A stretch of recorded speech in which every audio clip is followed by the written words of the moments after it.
Press the bell icon on the YouTube app and never miss another update.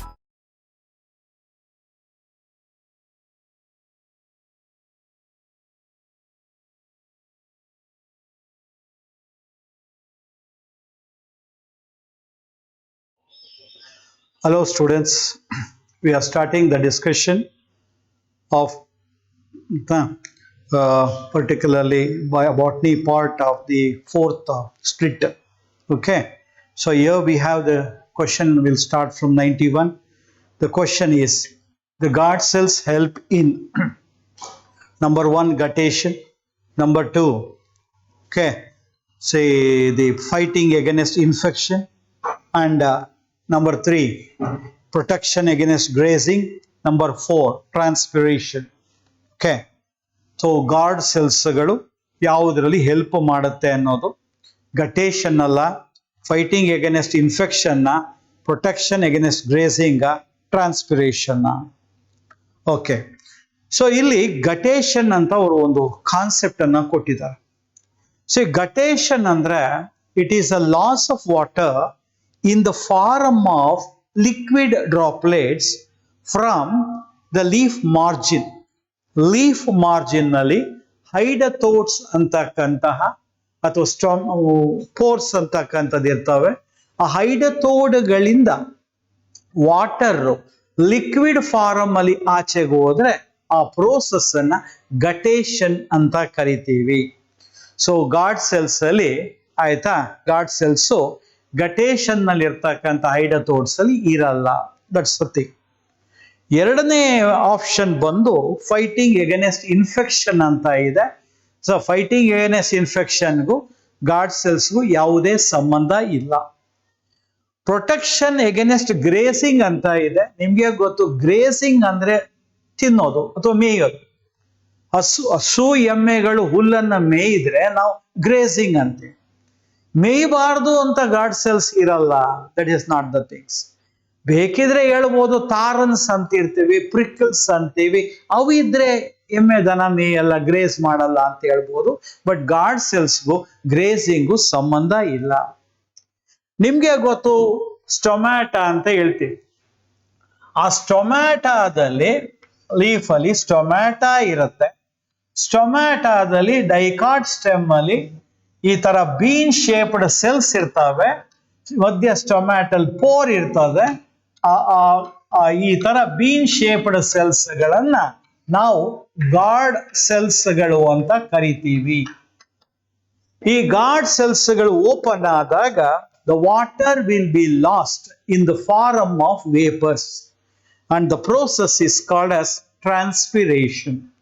Okay, 91 question ಇನ correct ಉತ್ತರ fourth option, that is transpiration.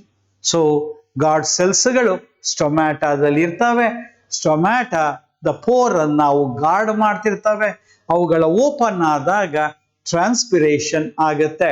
You know that the transpiration is a loss of water in the form of vapours from the aerial part of the plant body. So we finished the 91st question.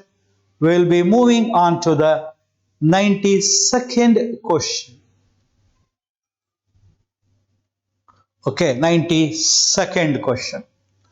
Here you can see water potential of pure water at standard temperature is equal to.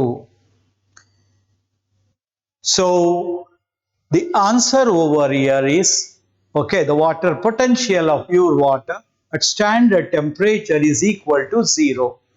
ಯಾವಾಗಲೂ water potential ಅನ್ನ, pure water ಅನ್ನ, ಆಯ್ತಾ, 0. ಯಾವಾಗಲಾದ್ರೂ ಅದಕ್ಕೆ salute ಅನ್ನ add ಮಾಡಿದ್ರೆ the salute potential will be less than 0, will always be less than 0, and you know that it takes negative value. Okay, so more the solute, so there will be more negative. That is especially solute potential will take that the water potential will take that negative one. That is what exactly solute can change the water potential. So thereby the water potential of the pure water will be equal to 0. That is what exactly. So this is regarding the question number the 92. Now we are on to the next question, that is question number 93. Okay. Facilitated diffusion, okay, occurs against concentration gradient, needs a carrier protein, is an active process, needs ATP. Okay, so the answer over here is it needs a carrier protein. Yavadike? Okay, so facilitated diffusion ಗೆ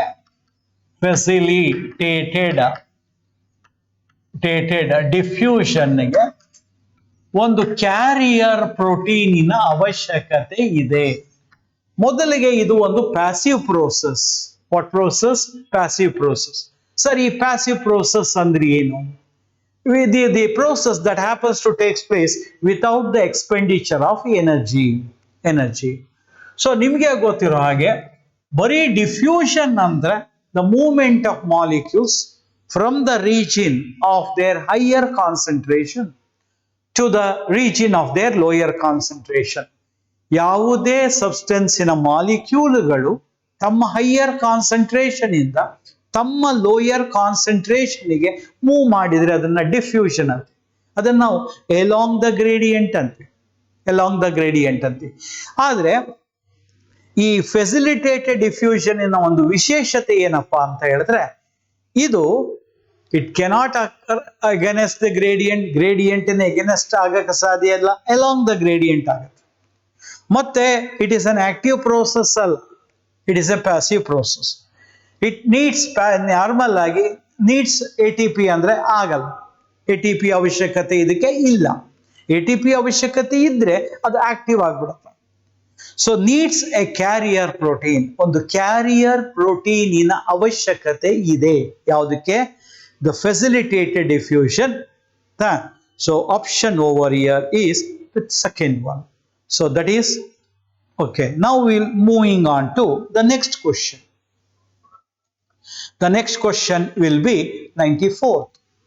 94ನೇ question. Okay, 94th question.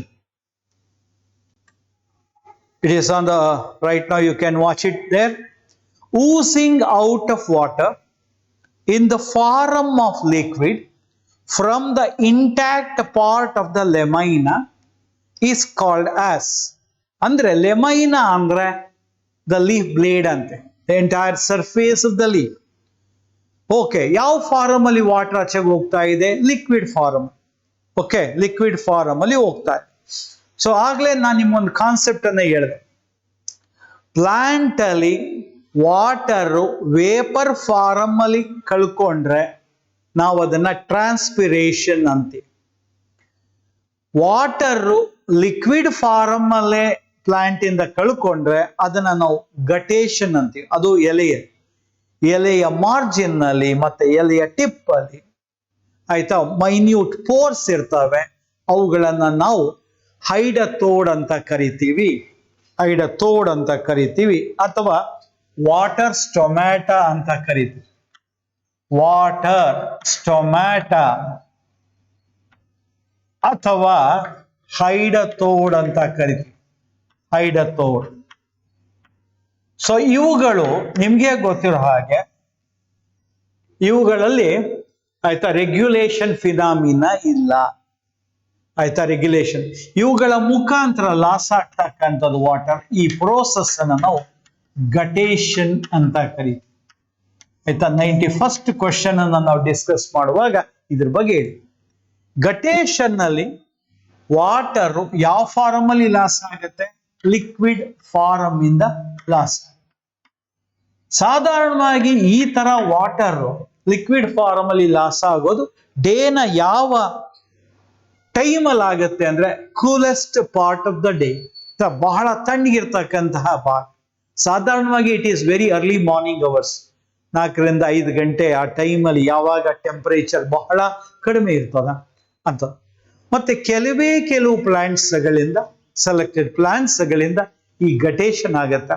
ಆದರೆ ಟ್ರಾನ್ಸ್ಪಿರೇಷನ್ನು ಬಹಳಷ್ಟು ಪ್ಲಾಂಟ್ಸ್ಗಳೆಲ್ಲ ಆಗತ್ತೆ. ಟ್ರಾನ್ಸ್ಪಿರೇಷನ್ನು regulated phenomena ಆಗಿದ್ರೆ ಈ ಗಟೇಶನ್ನು ನಾನ್ regulated ಆಗಿರಲ್ಲ. Okay, so that is about regarding this question. And now we will be moving over to the next question. Question number 95. The force that develops in the cortex of the root, which pushes the water to the xylem of the root in the soil. Okay. Okay, ಅಲ್ಲಿ ಆಪ್ಷನ್ಸ್ಗಳಿದೆ. 1 option diffusion, 2nd option osmotic pressure, 3rd option the turgor pressure, okay, and the 4th option the root pressure. Okay, so ಇಲ್ಲಿ ಒಂದು concept ಕೊಟ್ಟಿದ್ದಾರೆ. ಏನದು ಅಂತ ಹೇಳಿದ್ರೆ, the force that develops in the cortex of the root that pushes the water to the xylem of the root from the soil. Okay, so ಇದಕ್ಕೆ ನಿಮಗೆ ಈ ರೂಟಿನ cross section ಇನ ಒಂದು ಐಡಿಯಾ ಇರಬೇಕು. ರೂಟಿನ ಕ್ರಾಸ್ ಸೆಕ್ಷನ್ ಐಡಿಯಾ. ಈ ರೂಟಿನ ಹೊರಗಡೆಗೆ ಎಪಿಡರ್ಮಿಸ್ ಅಲ್ಲಿ ರೂಟ್ ಏರ್ ಇರ್ತದೆ. ಅಲ್ಲಿಂದ soil water root hair enter ಆಗುತ್ತೆ. ನಂತರ ನಿಮ್ಗೆ ಗೊತ್ತು ಕಾರ್ಟೆಕ್ಸ್ ಇರುತ್ತೆ. ಅವ್ರು ಹೇಳ್ತಾ ಇರೋದು ಕಾರ್ಟೆಕ್ಸ್ ಅಲ್ಲಿ ಒಂದು ಪ್ರೆಷರ್ ಕ್ರಿಯೇಟ್ ಆಗುತ್ತೆ. ಮತ್ತೆ ಕಾರ್ಟೆಕ್ಸ್ ನ ಒಳಗಡೆಗೆ ಮತ್ತೆ ಒಂದು ಲೇಯರ್ ಬರುತ್ತೆ, ಎಂಡೋಡರ್ಮಿಸ್. ಅದ ಮೇಲೆ ಪೆರಿಸೈಕಲ್ ಬರುತ್ತೆ, ಅದಾದ್ಮೇಲೆ ಸೈಲಮ್ ಬರುತ್ತೆ.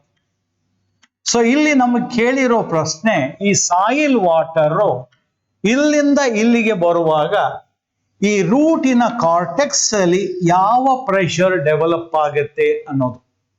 ಇದನ್ನ ನಾವು ರೂಟ್ ಪ್ರೆಷರ್ ಅಂತ ಕರಿತೀವಿ. ಏನಂತ ಕರಿತೀವಿ? Root pressure. Okay, root pressure is the pressure that is developed in the cortex of the root that is responsible for pushing the water, soil water. ಯಾವುದು ಸಾಯಿಲ್ ವಾಟರ್ ಅನ್ನ root air observe ಮಾಡ್ಕೊಂಡಿದೆ, ಅಲ್ಲಿಂದ ಈ ಝೈಲಮ್ಗೆ water transport ಆಗೋದಕ್ಕೆ ಈ pressure ಕಾರಣ. ಇದನ್ನ ತೋರಿಸೋದಕ್ಕೆ ಒಂದು ಸಣ್ಣ ಒಂದು ಪ್ರಯೋಗನ ಮಾಡ್ತಾ, ಚೆನ್ನಾಗಿ ನೀರು ಹಾಕಿರ್ತಕ್ಕಂತಹ ಒಂದು ಕುಂಡದ ಗಿಡವನ್ನ ತಗೋತಾರೆ, ಟೊಮೆಟೊ ಗಿಡ ತಗೋತಾರೆ. ಆಯ್ತಾ? A well watered potted plant ಅಂತ, ಚೆನ್ನಾಗಿ ನೀರು ಹಾಕಿರ್ತಕ್ಕಂಥ ಒಂದು ಪಾಟೆಡ್ ಪ್ಲಾಂಟ್ ಅನ್ನ ತಗೊಳ್ಳೋದು, ಟೊಮೆಟೊ ಪ್ಲಾಂಟ್. ಆಯ್ತಾ? ತಗೊಂಡು ಏನ್ ಮಾಡೋದು, ಅದರ ಸ್ಟೆಮ್ ಅನ್ನ ಸ್ವಲ್ಪ ಸಾಯಿಲಿಂದ ಮೇಲ್ಭಾಗಕ್ಕೆ ಕಟ್ ಮಾಡೋದು. ಓಕೆ, ಅದಕ್ಕೂ ಒಂದು ಟ್ಯೂಬ್ ಅನ್ನ ಫಿಕ್ಸ್ ಮಾಡಿ, ಅದಕ್ಕೊಂದು ಯು ಶೇಪ್ಡ್ ಗ್ಲಾಸ್ ಟ್ಯೂಬ್ ಅನ್ನ ಇಟ್ಟು, ಅದರಲ್ಲಿ ನೀವೇನಾದ್ರೂ ಮರ್ಕ್ಯೂರಿನೋ ಏನಾದ್ರು ಇಟ್ರೆ ಅದರ ಲೆವೆಲ್ ಜಾಸ್ತಿ ಆಗುತ್ತೆ. ಇದು ಇಟ್ ಶೋಸ್ ಆಯ್ತಾ sort of A pressure that is created. ಅಥವಾ ಇನ್ನೊಂದು ಹೇಳ್ಬೋದು, ಆ ಕಟ್ ಎಂಡಿಂದ ಸ್ಯಾಪ್ ಆಚೆಗೆ ಬರುತ್ತೆ, ಅದು ಅದನ್ನ ನಾವು ಬ್ಲೀಡಿಂಗ್ ಅಂತ ಕರಿತೀವಿ. That is also due to root pressure. ಮುಂದೆ ಈ ಕಾನ್ಸೆಪ್ಟ್, ಆದ್ರೆ ಆಸ್ ಸಚ್ ಇತ್ತೀಚೆಗೆ ಕೆಲವು ಪ್ಲಾಂಟ್ಗಳಲ್ಲಿ ರೂಟ್ ಪ್ರೆಷರ್ ಇರೋದೇ ಇಲ್ಲ. ಆಯ್ತಾ? ಆದ್ರೂ ಅಸೆಂಟ್ ಆಫ್ ಸ್ಯಾಪ್ ಆಗತ್ತೆ ಅನ್ನೋದನ್ನ ಪ್ರೂವ್ ಮಾಡಿದ್ದಾರೆ. ಬಟ್ ಕಾನ್ಸೆಪ್ಟ್ ಓವರ್ ಇಯರ್, ಇಲ್ಲಿಂದ ಆಯ್ತಾ ರೂಟ್ ಏರ್ ಇಂದ ಝೈಲಮ್ಗೆ ವಾಟರ್ ಟ್ರಾನ್ಸ್ಪೋರ್ಟ್ ಆಗಕ್ಕೆ ಕಾರ್ಟೆಕ್ಸ್ ಅಲ್ಲಿ ಡೆವಲಪ್ ಆದ ಪ್ರೆಷರೇ root pressure. Okay, I think you are following me. So then we will be moving over to the next question. That is the question number 96. 96. ಇಲ್ಲಿ root pressure ಬಗ್ಗೆನೇ ಒಂದು question.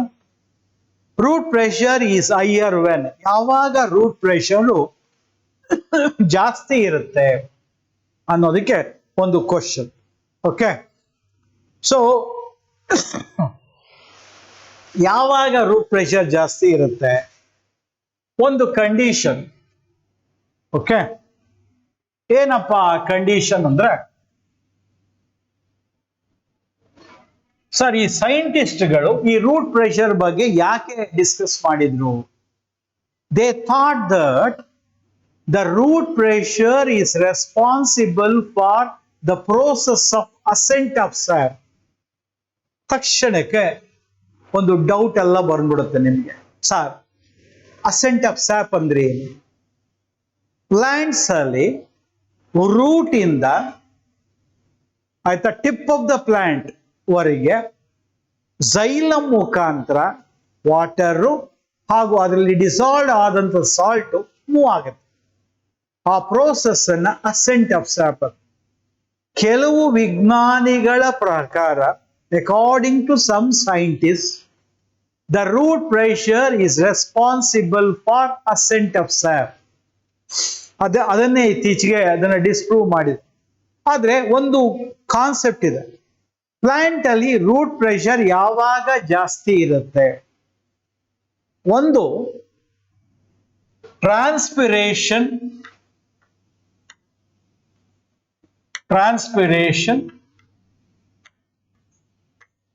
should be low. The water loss by transpiration should be less. Aita, very low. At the same time, the plant should be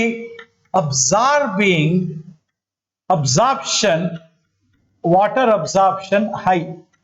I just repeat, plant ali, yaudadru plant ali, transpiration ಬಹಳ ಕಡಿಮೆ ಇದ್ದು ಅದೇ time ಅಲ್ಲಿ plant ಜಾಸ್ತಿ water ಅನ್ನ absorb ಮಾಡ್ತಾ ಇದ್ರೆ ಆಗ ರೂಟ್ ಪ್ರೆಷರ್ ಕ್ರಿಯೇಟ್ ಆಗುತ್ತೆ. ಆ ರೂಟ್ ಪ್ರೆಷರ್ ಜಾಸ್ತಿ ಇರುತ್ತೆ ಅಂತ. ಸೊ ಇದನ್ನೇ ಉಲ್ಟಾ ಕೇಳಿದ್ರೆ ಹೆಂಗೆ sir? When root pressure is low, ಯಾವಾಗ ಲೋ ಆಗುತ್ತೆ? ವೆನ್ ಟ್ರಾನ್ಸ್ಪಿರೇಷನ್ ಈಸ್ ಹೈ, ಸಿಕ್ಕಾಪಟ್ಟೆ ಜಾಸ್ತಿ ಇದ್ದಾಗ, and absorption is low. Okay, then the root pressure will not ಅಥವಾ ಲೋ ಇರ್ತದೆ. ಓಕೆ, ಸೊ ಈ ಕ್ವಶನ್ಗೆ ಆನ್ಸರ್ ಏನಾಗುತ್ತೆ? Transpiration is very low and absorption is very high. So ಎಲ್ಲಿಗೆ ಬಂತೀಗ? It is the correct option is the third one. Third option is the correct option for this particular question. Okay, now we are moving on to the next question. The question number 97. The phenomena of deplasmolysis is evident when plasmolysed cell is kept in anta ಇದೆ. The phenomena of deplasmolysis is evident when plasmolysed cell is kept in ಅಂತ ಇದೆ. ಇಲ್ಲಿ ಮೂರು ರೀತಿಯ solution ಅನ್ನು ಅವ್ರು ಹೇಳಿದ್ದಾರೆ: hypertonic solution, isotonic solution and hypotonic solution. Okay, so ಮೊದಲಿಗೆ ಸರಿ, ಈ ಪ್ಲಾಸ್ಮೋಲೈಸಿಸ್ ಅಂದ್ರೆ ಏನು? ಪ್ಲಾಸ್ಮೋಲಿಸಿಸ್ ಅಂದ್ರೆ shrinkage of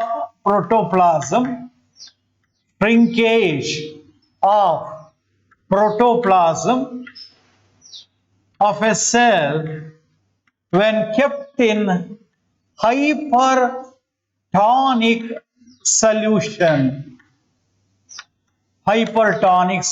ಸರ್, ಈ ಹೈಪರ್ಟಾನಿಕ್ ಸೊಲ್ಯೂಷನ್ ಅಂದ್ರೆ ಏನು? ಏನಿಲ್ಲ, ಕಾನ್ಸಂಟ್ರೇಟೆಡ್ ಸೊಲ್ಯೂಷನ್.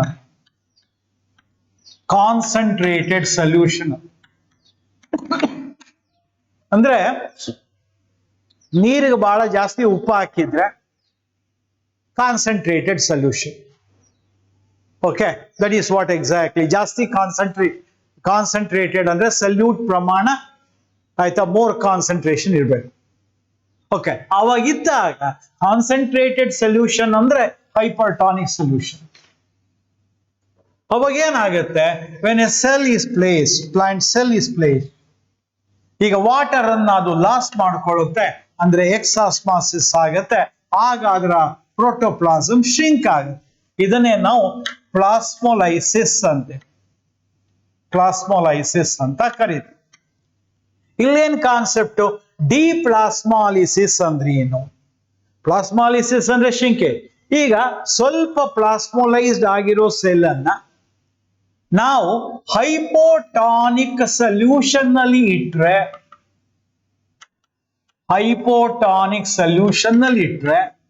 ಅಂದ್ರೆ it is something like A dilute solution. ಯಾವ ಸೊಲ್ಯೂಷನಿನ ಕಾನ್ಸಂಟ್ರೇಷನ್ ಸೆಲ್ ಸ್ಯಾಪಿನ ಕಾನ್ಸಂಟ್ರೇಷನ್ಗಿಂತ ಜಾಸ್ತಿ ಇರುತ್ತೋ ಅದು ಹೈಪರ್ಟಾನಿಕ್. ಯಾವ ಸೊಲ್ಯೂಷನಿನ ಕಾನ್ಸಂಟ್ರೇಷನ್ ಸೆಲ್ ಸ್ಯಾಪ್ಗಿಂತ ಕಡಿಮೆ ಇರುತ್ತೋ ಅದು ಹೈಪೋಟಾನಿಕ್. ಸರ್ ಏನೋ ತಿರ್ಗ ಸೆಲ್ ಸ್ಯಾಪ್ ಅಂತ ಕೂಡ ಹೇಳಿದ್ರಲ್ಲ, ಹಂಗಂದ್ರೆ ಏನು? ನಿಮ್ಗೆ ಗೊತ್ತು, ಒಂದು ಪ್ಲಾಂಟ್ ಸೆಲ್ ಅಲ್ಲಿ ವ್ಯಾಕ್ಯೂಲ್ ಇರುತ್ತೆ. ಆ ವ್ಯಾಕ್ಯೂಲ್ ಅಲ್ಲಿ ಮೇಜರ್ ವಾಟರ್ ಇರುತ್ತೆ, ಮತ್ತೆ ಅದರಲ್ಲಿ ಡಿಸಾಲ್ವ್ ಆದಂತ ಸಾಲ್ಟ್ ಇರುತ್ತೆ. ಇವುಗಳ ಕಾಂಬಿನೇಷನ್ ಅನ್ನೇ ನಾವು ಸ್ಯಾಪ್ ಅಂತ ಕರೆಯೋದು. Water plus salts that is present in vacuum. I just repeat,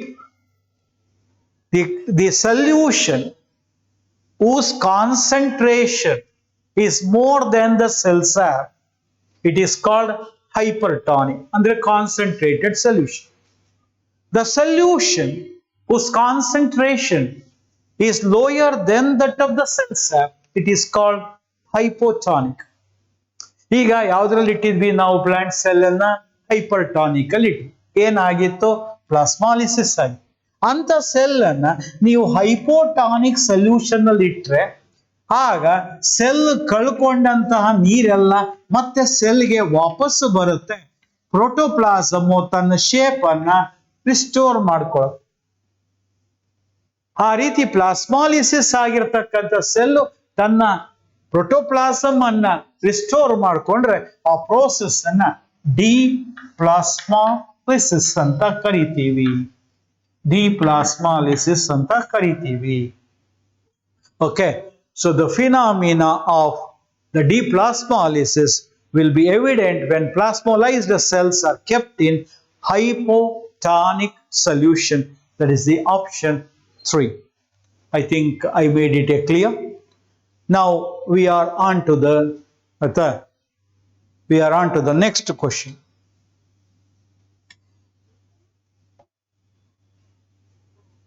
Question number 98.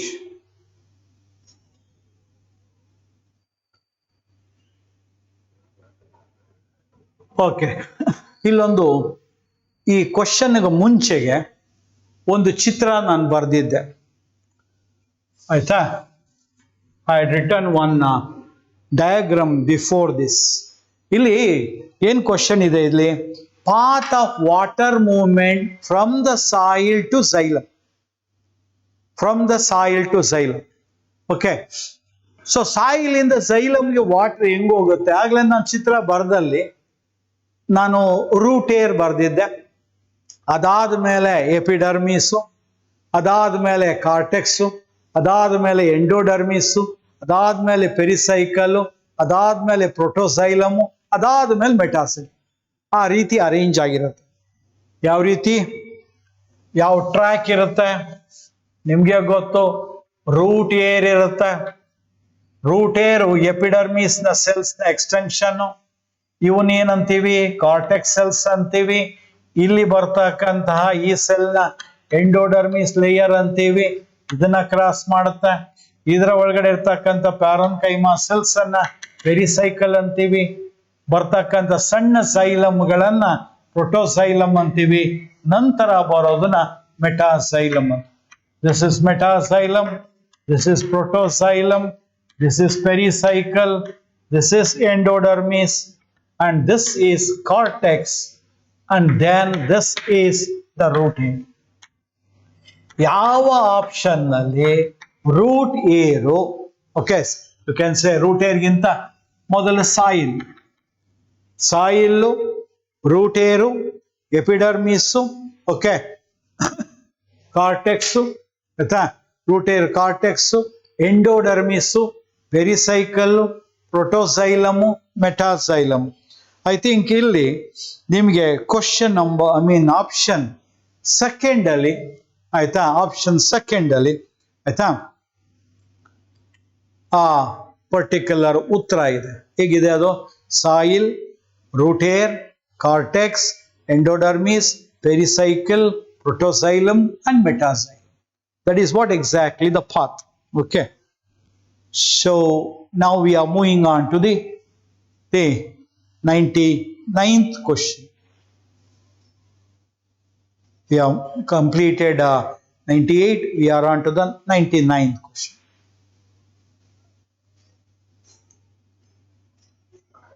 Select the incorrect statement regarding the facilitated diffusion. Facilitated diffusion ಬಗ್ಗೆ ಆಯ್ತಾ ಇನ್ಕರೆಕ್ಟ್ ಸ್ಟೇಟ್ಮೆಂಟ್ ಅನ್ನ ಹುಡುಕ್ರಿ ಅಂತ ಕೇಳಿದ.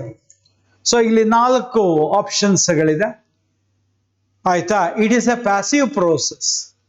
ಇದು ಸರಿಯಾದ ಉತ್ತರ. ಇದು ಸರಿ. ಅದು facilitated diffusion is a passive. ಅವ್ರು ಕೇಳಿರೋದು ಇನ್ಕರೆಕ್ಟ್ ಸ್ಟೇಟ್ಮೆಂಟ್. ಆದ್ರೆ it is a passive process ಅನ್ನೋದು ಕರೆಕ್ಟ್ ಸ್ಟೇಟ್ಮೆಂಟ್. ಸೊ ನಾವು ಹುಡುಕ್ಬೇಕಿರೋದೇನು? ಇಲ್ಲೇ ಬಹಳಷ್ಟು ಜನ ಸ್ಟೂಡೆಂಟ್ಸ್ಗಳು ಬಯಾಲಜಿಯಲ್ಲಿ, ಬಾಟ್ನಿಯಲ್ಲಿ ತಪ್ಪು ಮಾಡ್ತೀರಿ ಇಲ್ಲಪ್ಪ ಅಂತ ಹೇಳಿದ್ರೆ ಆ ಕ್ವಶನ್ ಅನ್ನು ಓದುವಾಗ ಏನ್ ಕೇಳಿದ್ದಾರೆ ಅವರು ನಮ್ಮನ್ನ ಅನ್ನೋದನ್ನ ಹುಡುಕ್ಬೇಕು, ಸರಿ ತಿಳ್ಕೋಬೇಕು. ಮೊದಲಿಗೆ ಇಟ್ಸ್ ಎ ಪ್ಯಾಸಿವ್ ಪ್ರೋಸೆಸ್ ಅಂತ ಆಯ್ತಾ. It's a passive process. Yes. So facilitated diffusion is passive process. ಇದು ಒಪ್ಕೊಳ್ತಕ್ಕಂಥದ್ದು. ಓಕೆ. ಸೊ ನೆಕ್ಸ್ಟ್ ಏನು? It is a very specific. It's a very specific process. ಅದು ಸರಿ ಇದೆ. ಯಾಕಪ್ಪ ಸ್ಪೆಸಿಫಿಕ್ ಅಂತೀವಿ ಅಂದ್ರೆ ಇದು ಕ್ಯಾರಿಯರ್ ಪ್ರೋಟೀನ್ಸ್ ಇನ್ವಾಲ್ವ್ ಇದೆ. ಕ್ಯಾರಿಯರ್ ಪ್ರೋಟೀನ್ಸ್ಗಳು ಇನ್ವಾಲ್ವ್ ಇರೋದ್ರಿಂದ ಸ್ಪೆಸಿಫಿಕ್ ಪ್ರೋಸೆಸ್. ಮತ್ತೆ it helps in hydrophilic substances to be transported across the membrane. Hydrophilic. Sir, ಈ ಹೈಡ್ರೋಫಿಲಿಕ್ ಸಬ್ಸ್ಟೆನ್ಸಸ್ ಅಂದ್ರೆ ಏನು? ಇವನ್ನ ನಾವು ವಾಟರ್ ಲೈಕಿಂಗ್ ಸಬ್ಸ್ಟೆನ್ಸಸ್ ಅಂತ, ನೀರನ್ನ ಇಷ್ಟಪಡ್ತಕ್ಕಂಥದ್ದು. Okay, water liking substances. ಈಗ ನಿಮಗೆ ಗೊತ್ತು, ಒಂದು ಸೆಲ್ ಮೆಂಬ್ರೈನ್ ಅಲ್ಲಿ ಫ್ಯಾಟಿ ಆಸಿಡ್ ಟೈಲ್ಸ್ ಇರುತ್ತೆ ಎರಡೂ ಕಡೆಗೆ. ಅವನ್ನ ಹೈಡ್ರೋಫೋಬಿಕ್ ಅಂತೀವಿ. ಅವುಗಳ ಮುಖಾಂತರ ಈ ವಾಟರ್ ಹೋಗೋದು ಕಷ್ಟ, ಡಿಫ್ಯೂಷನ್ ಅಲ್ಲಿ ಕಷ್ಟ. ಹಾಗಾಗಿ ಫೆಸಿಲಿಟೇಟೆಡ್ ಡಿಫ್ಯೂಷನ್ ಅಲ್ಲಿ ಅದಾಗುತ್ತೆ. ಆದ್ರೆ ಒಂದು ಆಪ್ಷನ್ ಅವ್ರು ಕೊಟ್ಟವ್ರೆ, facilitated diffusion is faster than active process ಅಂತ. ಇದೇ ಇನ್ಕರೆಕ್ಟ್ ಸ್ಟೇಟ್ಮೆಂಟ್. ಯಾವುದು? It is the facilitated diffusion is faster than active process. Because it is a passive process, it is along the gradient ಆಗುತ್ತೆ. ಜೊತೆಗೆ ಇದರಲ್ಲಿ energy use ಆಗಲ್ಲ. ಈ ಕಾರಣದಿಂದ ಇದು ಆಕ್ಟಿವ್ ಪ್ರೋಸೆಸ್ಗಿಂತ ಸ್ಲೋ ಇರುತ್ತೆ. Facilitated diffusion is always slower than active process. So ಈ ಕ್ವಶನ್ಗೆ ತಪ್ಪು ಉತ್ತರ ಬಂದು it is faster than active process. Okay, ಮಿಕ್ಕ ಎಲ್ಲ ಸ್ಟೇಟ್ಮೆಂಟ್ಗಳು ಸರಿ ಇದೆ. Now we are on to the next question. The next question is the 100. Question number 100. Okay, ಇಲ್ಲಿ ಒಂದು ಚಿತ್ರವನ್ನ ಕೊಡಲಾಗಿದೆ, ಡಯಾಗ್ರಾಮ್ ಅನ್ನ ಕೊಡಲಾಗಿದೆ ಆಯ್ತಾ. ಈ ಫಿಗರ್ ಎಸ್ಪೆಷಲಿ ಫೆಸಿಲಿಟೇಟೆಡ್ ಡಿಫ್ಯೂಷನ್ ಬಗ್ಗೆನೇ ಕೊಡಲಾಗಿದೆ. ಅವ್ರು ಅದ್ರಲ್ಲಿ ಕ್ಲೀನ್ ಆಗಿ ತೋರಿಸಿದ್ದಾರೆ. ಏನು ಒಂದು ಕ್ಯಾರಿಯರ್ ಪ್ರೋಟೀನು ಅಲ್ಲಿ ನೋಡ್ರಿ, ಫಸ್ಟ್ ಆಪ್ಷನ್ ಅಲ್ಲಿ ನೋಡ್ರಿ, ಒಂದು ಕೆರಿಯರ್ ಪ್ರೋಟೀನ್ ಇದೆ. ಚಿತ್ರದಲ್ಲೇ ಇದು ಉತ್ತರ ನಿಮಗೆ ಸಿಗುತ್ತೆ ಆಯ್ತಾ. ಕೆರಿಯರ್ ಪ್ರೋಟೀನ್ ಇದೆ, ಅದು ಮೆಂಬ್ರೈನ್ ಹೊರಗಡೆಯಿಂದ ಒಳಗಡೆಗೆ ಒಂದೇ ಡೈರೆಕ್ಷನ್ ಅಲ್ಲಿ ಆಯ್ತಾ, ಒಂದೇ ಡೈರೆಕ್ಷನ್ ಅಲ್ಲಿ ಒಂದೇ ಮಾಲಿಕ್ಯೂಲ್ ಅನ್ನ ಟ್ರಾನ್ಸ್ಪೋರ್ಟ್ ಮಾಡ್ತಾ ಇದೆ. ಹಾಗಾಗಿ ಅದರ ಉತ್ತರ ಬಂದು ಯೂನಿಪೋರ್ಟ್ ಅಂತೆ. ಫಸ್ಟ್ ಎ ಇದೆಯಲ್ಲ, ಫಸ್ಟ್ ಆಯ್ತಾ, ರೋಮನ್ ಲೆಟರ್ ಫಸ್ಟ್ ಅಂತ ತೋರಿಸಿದಾರಲ್ಲ, ಅದು ಯೂನಿಪೋರ್ಟ್. ಯೂನಿಪೋರ್ಟ್. ಎರಡನೆಯದಲ್ಲಿ ನೋಡ್ರಿ, ರೋಮನ್ ಲೆಟರ್ ಎರಡನೆಯದಲ್ಲಿ ಎ ಒಳಗಡೆಗೆ ಬರ್ತಾ ಇದೆ, ಬಿ ಹೊರಗಡೆಗೆ ಬರ್ತಾ ಇದೆ, ಆಯ್ತಾ, ಹೊರಗಡೆಗೆ ಬರ್ತಾ ಇದೆ. ಇದನ್ನ ನಾವು ಆಂಟಿಪೋರ್ಟ್ ಅಂತೀವಿ. A carrier is bringing the one molecule inside, the one molecule to the outside at the same time. A protein carrier which is involved in facilitated diffusion is bringing influx as well as efflux, both the things of the two different one, ಆಯ್ತಾ. So ಅದು ಆಂಟಿಪೋರ್ಟ್. ಮೂರನೇ third Roman letter ಅಲ್ಲಿ ಕರೆಕ್ಟಾಗಿ ನೋಡ್ರಿ, ಒಂದು carrier protein ಇದೆ, ಎರಡು different molecules ಇದೆ. ಆ ಎರಡೂ ಮಾಲಿಕ್ಯೂಲ್ಸ್ಗಳನ್ನ ಡಿಫರೆಂಟ್ ಮಾಲಿಕ್ಯೂಲ್ಸ್ ನ ಒಂದೇ ಡೈರೆಕ್ಷನ್ ಅಲ್ಲಿ ತರ್ತಾ ಇದೆ, ಹಾಗಾಗಿ that is symport. So Roman letter 1 is uniport, Roman letter 2 is antiport, and the Roman letter 3 is the symport. So ಉತ್ತರ ಯಾವ್ದಾಗ್ಬೇಕು ಇಲ್ಲಿ? Second option. So 1 uniport, ಆಯ್ತಾ, the 2 antiport, and the third one symport. This is regarding this particular question, 100th question. Now we are moving on to question number 101. 101. Okay. So we are to discuss regarding, okay, ಇಲ್ಲಿ osmosis ಬಗ್ಗೆ ಒಂದು question. Osmosis is a special kind of diffusion through which water diffuses across the cell membrane. The rate and direction of the osmosis depends on ಅಂತ ಇದೆ. ಈಗ ಮೊದಲಿಗೆ osmosis ಅಂದ್ರೆ ಏನ್ sir? ಅವರೇ ಹೇಳಿದ್ರೆ ಸ್ಪೆಷಲ್ ಕೈಂಡ್ ಆಫ್ ಡಿಫ್ಯೂಷನ್ ಅಂತ. Osmosis ಅಂದ್ರೆ movement of water from the region of it's higher concentration to the region of its lower concentration through a membrane ಅಥವಾ through a cell membrane. ನೀರು ತನ್ನ higher concentration ಇಂದ ತನ್ನ lower ಕಾನ್ಸಂಟ್ರೇಷನ್ಗೆ cell membrane ಮುಖಾಂತರ move ಮಾಡೋದನ್ನ osmosis ಅಂತೀವಿ. Osmosis ಯಾವುದ್ರ ಮೇಲೆ ಡಿಪೆಂಡ್ ಆಗಿರುತ್ತೆ ಅನ್ನೋದು, ಆಯ್ತಾ, ನಿಮ್ಗೆ ಗೊತ್ತು. If the water has to move from one compartment to other.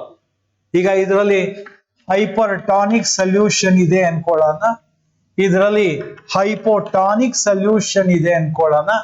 ನಿಮ್ಗೆ ಗೊತ್ತು, ಹೈಪೋಟಾನಿಕ್ ಸೊಲ್ಯೂಷನ್ ಅಲ್ಲಿ water concentration will be higher, solute concentration will be lower. Hyper ಅಲ್ಲಿ solute concentration will be higher and water concentration will be lower. So ಇಲ್ಲಿ ಏನಾಗುತ್ತೆ, the water will move from the region of hypotonic solution to hyper. Okay, ಇಲ್ಲಿ move ಆಗುವಾಗ ಇದರ concentration gradient ಎಷ್ಟಿದೆ ಅನ್ನೋದ್ರ ಮೇಲೆ, pressure gradient ಎಷ್ಟಿದೆ ಅನ್ನೋದರ ಮೇಲೆ ಇದರ ರೇಟ್ ಡಿಪೆಂಡ್ ಆಗುತ್ತೆ. ಆಸ್ಮಾಸಿಸ್ ರೇಟು ಮತ್ತೆ ಡೈರೆಕ್ಷನ್ ಡಿಪೆಂಡ್ ಆಗೋದು ಎರಡು ಪ್ರೆಷರ್ ಮೇಲೆ, ಗ್ರೇಡಿಯಂಟ್ ಮೇಲೆ. ಒಂದು ಕಾನ್ಸಂಟ್ರೇಷನ್ ಗ್ರೇಡಿಯಂಟ್, ಒಂದು ಕಾನ್ಸಂಟ್ರೇಷನ್ ಗ್ರೇಡಿಯಂಟ್. ಓಕೆ, ಈಗ ಈ ಕಾನ್ಸಂಟ್ರೇಷನ್ ಗ್ರೇಡಿಯಂಟ್ ಅಂದ ತಕ್ಷಣ ಕೆಲವರಿಗೆ ಸರ್ ಹಂಗಂದ್ರಿ sir what is meant by that? ಈಗ ಜಸ್ಟ್ ಇಮ್ಯಾಜಿನ್ ಇಲ್ಲೊಂದು ಟ್ರಫ್ ಇದೆ, ಮಧ್ಯದಲ್ಲಿ ನಾವು ಒಂದು ಸೆಮಿ ಪರ್ಮಿಯಬಲ್ ಮೆಂಬ್ರೈನ್ ಅಂದ್ರೆ ಸೆಲ್ ಮೆಂಬ್ರೈನ್ ಅನ್ನ ಪ್ಲೇಸ್ ಮಾಡಿರೋಣ ಅನ್ಕೊಳ್ಳೋಣ. ಈಗ ನಾನಿಲ್ಲಿ 500 ml ವಾಟರ್ ಅನ್ನ ತಗೊಂತೀನಿ. ಏನ್ ತಗೊಂತೀನಿ?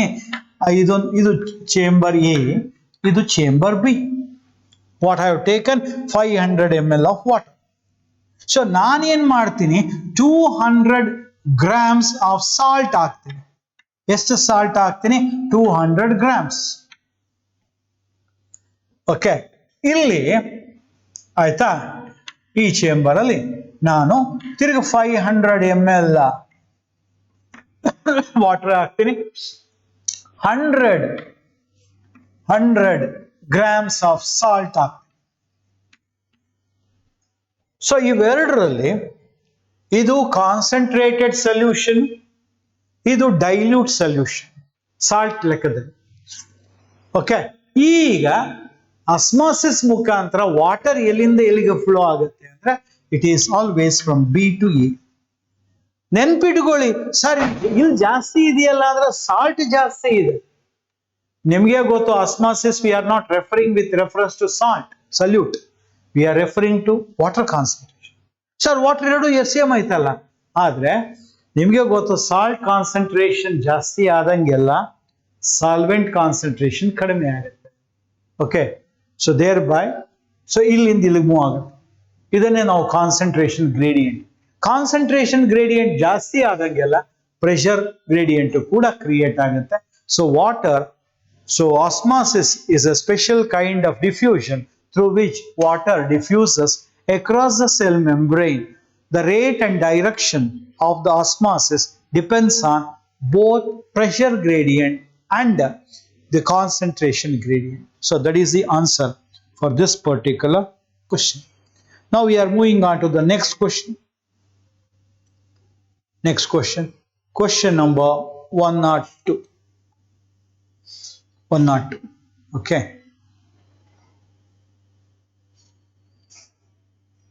Okay.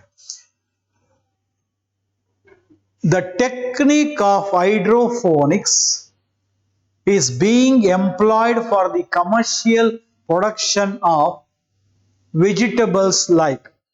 ಈ ಕಾನ್ಸೆಪ್ಟ್ ಅನ್ನ ನಿಮಗೆ ಗೊತ್ತಿರೋ ಹಾಗೆ ಆಯ್ತಾ, ಹೈಡ್ರೋಫೋನಿಕ್ಸ್ ಅಂದ್ರೆ ಸಾಯಿಲ್ಲೆಸ್ ಕಲ್ಟಿವೇಶನ್ ಅಂತ, ಮಣ್ಣು ಇಲ್ಲದೆ ಗಿಡಗಳನ್ನ ಬೆಳೆಸ್ತಕ್ಕಂಥದ್ದು ಆಯ್ತಾ. ನ್ಯೂಟ್ರಿಯೆಂಟ್ ಸೊಲ್ಯೂಷನ್ ನಲ್ಲೇ ಗಿಡಗಳನ್ನ ಬೆಳೆಸ್ತಕ್ಕಂಥದ್ದು ಕಲ್ಟಿವೇಟಿಂಗ್.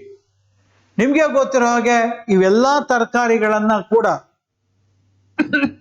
ಹೈಡ್ರೋಫೋನಿಕ್ಸ್ ಅಲ್ಲಿ ಬೆಳೆಸ್ಬೋದು. ಮುಂದೊಂದು ಕಾನ್ಸೆಪ್ಟ್ ಬರುತ್ತೆ ಕಿಚನ್ ಗಾರ್ಡನ್ ಅಂತ. ಅಂದ್ರೆ ಇದು ನಮಗ್ ಮುಂಚೆ ಒಂದು ಕಾನ್ಸೆಪ್ಟ್ ಹಳೇದು ಒಂದಿತ್ತು. ಮನೆ ಅಂದ್ರೆ ಹಿತ್ಲು ಇರ್ತಿತ್ತು, ಹಿತ್ಲಲ್ಲಿ ತರಕಾರಿ ಬೆಳೀತಾ ಇದ್ವಿ. ಅದಂಗಲ್ಲ, ಅಡಿಗೆ ಕೋಣೆಯಲ್ಲೇ ತರಕಾರಿ ಬೆಳೆಯೋದು. ಇದೊಂದು ಸ್ವಲ್ಪ ಇಮ್ಯಾಜಿನೇಷನ್ ಕಷ್ಟ. ಏನ್ ಸರ್ ಇದು? ಅಡಿಗೆ ಮನೆಯಲ್ಲಿ ತರಕಾರಿ ಕಟ್ ಮಾಡಿ ಅಡಿಗೆ ಮಾಡೋದು ಓಕೆ, ಅಡಿಗೆ ಮನೆ ಒಳಗೇನೆ ತರಕಾರಿ ಹೆಂಗ್ ಬೆಳೆಸ್ತೀರಿ? ದಟ್ ಈಸ್ ಹೈಡ್ರೋಫೋನಿಕ್ಸ್ ಇಂದ ಸಾಧ್ಯ ಇದೆ. ಬಟ್ ಇಟ್ ಹ್ಯಾಸ್ ಟು, ಇನ್ನು ಕಾಸ್ಟ್ಲಿ ಇದೆ. ಅದು ಬಂದ್ರೆ ಇನ್ನು ಮುಂದಕ್ಕೆ ಅದು ನಿಮ್ಗೆ ಗೊತ್ತಾಗ್ತದೆ. ಓಕೆ, ಸೊ ನ್ಯೂಟ್ರಿಯೆಂಟ್ ಸೊಲ್ಯೂಷನ್ಸ್ ನ ಕಾನ್ಸ್ಟೆಂಟ್ ಆಗಿ ಸಪ್ಲೈ ಮಾಡಿದ್ರೆ ಪ್ಲಾಂಟ್ ಗಳನ್ನ ಬೆಳೆಸಬಹುದು ಅಂತಕ್ಕಂಥ. ಸೊ ಟೊಮೆಟೊ, ಕುಕುಂಬರು, ಸೌತೆಕಾಯಿ, ಲೆಟ್ಯೂಸ್ ಅಂತ ಇದೆ, ಅದೊಂದು ಲೀಫಿ ವೆಜಿಟಬಲ್. ತಕ್ಷಣಕ್ಕೆ ನಮಗೆ ಈ ಲೀಫಿ ವೆಜಿಟಬಲ್ಸ್ ಅಂದ್ರೆ ಬಹಳ ಜನಕ್ಕೆ ಅರ್ಥ ಆಗಲ್ಲ. ಫಾರ್ ಎಕ್ಸಾಂಪಲ್ ನಮ್ಮ ಮನೆಯಲ್ಲಿ ಸೊಪ್ಪು ತಗೊಂತೀವಿ, ಸೊಪ್ಪಿನ ಸಾರು ಮಾಡುವಾಗ ಸೊಪ್ಪು ಕೊಂಡ್ಕೊತೀವಿ. ಯಾವ್ಯಾವ ಸೊಪ್ಪು ತಗೋಬಹುದು? ಪಾಲಕ್ ಸೊಪ್ಪು ತಗೋಬಹುದು ಆಯ್ತಾ, ಮತ್ತೆ ಮೆಂತ್ಯ ಸೊಪ್ಪು ತಗೋಬಹುದು ಆಯ್ತಾ, ಅರವೆ ಸೊಪ್ಪು ತಗೋಬಹುದು. ಸೊ ಆ ರೀತಿ ಒನ್ ಆಫ್ ದಿ ಲೆಟ್ಯೂಸ್ ಅನ್ನೋದು ನಮ್ಮಲ್ಲಿ ಕಾಮನ್ ಇಲ್ಲ, ಇದು ಬೇರೆ ಕಡೆ ಕಾಮನ್ ಇದೆ ಫಾರಿನ್ ಕಂಟ್ರೀಸ್ ಅಲ್ಲಿ. ಇವೆಲ್ಲವನ್ನ ಕೂಡ ಟೊಮ್ಯಾಟೊ, ಕುಕುಂಬರ್, ಲೆಟ್ಯೂಸ್ ಗಳನ್ನ ನಾವು ಹೈಡ್ರೋಫೋನಿಕ್ ಅನ್ನೋ ಟೆಕ್ನಿಕ್ ಅನ್ನ ಬಳಸಿ ಬೆಳಿಬಹುದು. ಓಕೆ, ಸೊ ಆನ್ಸರ್ ಏನಾಗ್ಬಿಡುತ್ತೆ ಈ ಪ್ರಶ್ನೆಗೆ? So answer is all of this. So ಈ ಕ್ವಶನ್ 102 ಕ್ವಶನಿನ ಉತ್ತರ okay. So option is all of this. ಎಲ್ಲವೂ ಟೊಮ್ಯಾಟೊ, ಕುಕುಂಬರ್, ಲೆಟ್ಯೂಸ್ ಎಲ್ಲವೂ ಸಹ ಹೈಡ್ರೋಫೋನಿಕ್ ಟೆಕ್ನಿಕ್ ಇಂದ ಬಳಸಬಹುದು ಆಯ್ತಾ. ನಿಮ್ಗೆ ಗೊತ್ತು ಇದನ್ನ this concept comes under mineral nutrition ಆಯ್ತಾ, mineral nutrition. So now we will be moving on to the next one.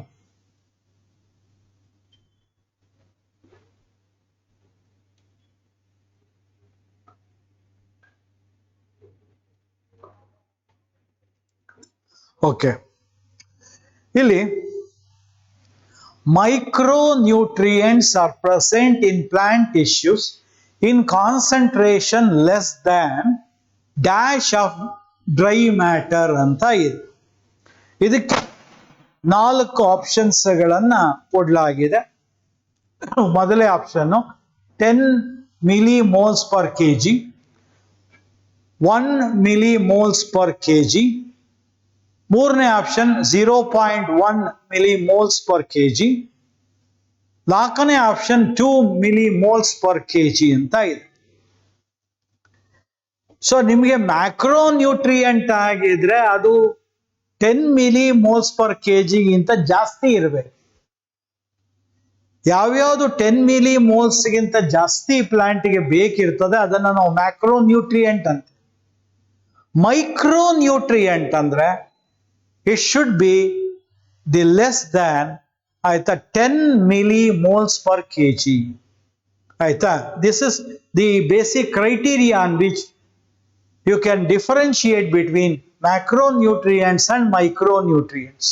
Okay, so ಇಲ್ಲಿ ಈ ಕ್ವಶನ್ 103 ನ ಕ್ವಶನ್ಗೆ ಕ್ವಶನ್ಗೆ ಉತ್ತರ ಬಂದು ಆಯ್ತಾ, first option that is 10 millimoles per kg of dry matter.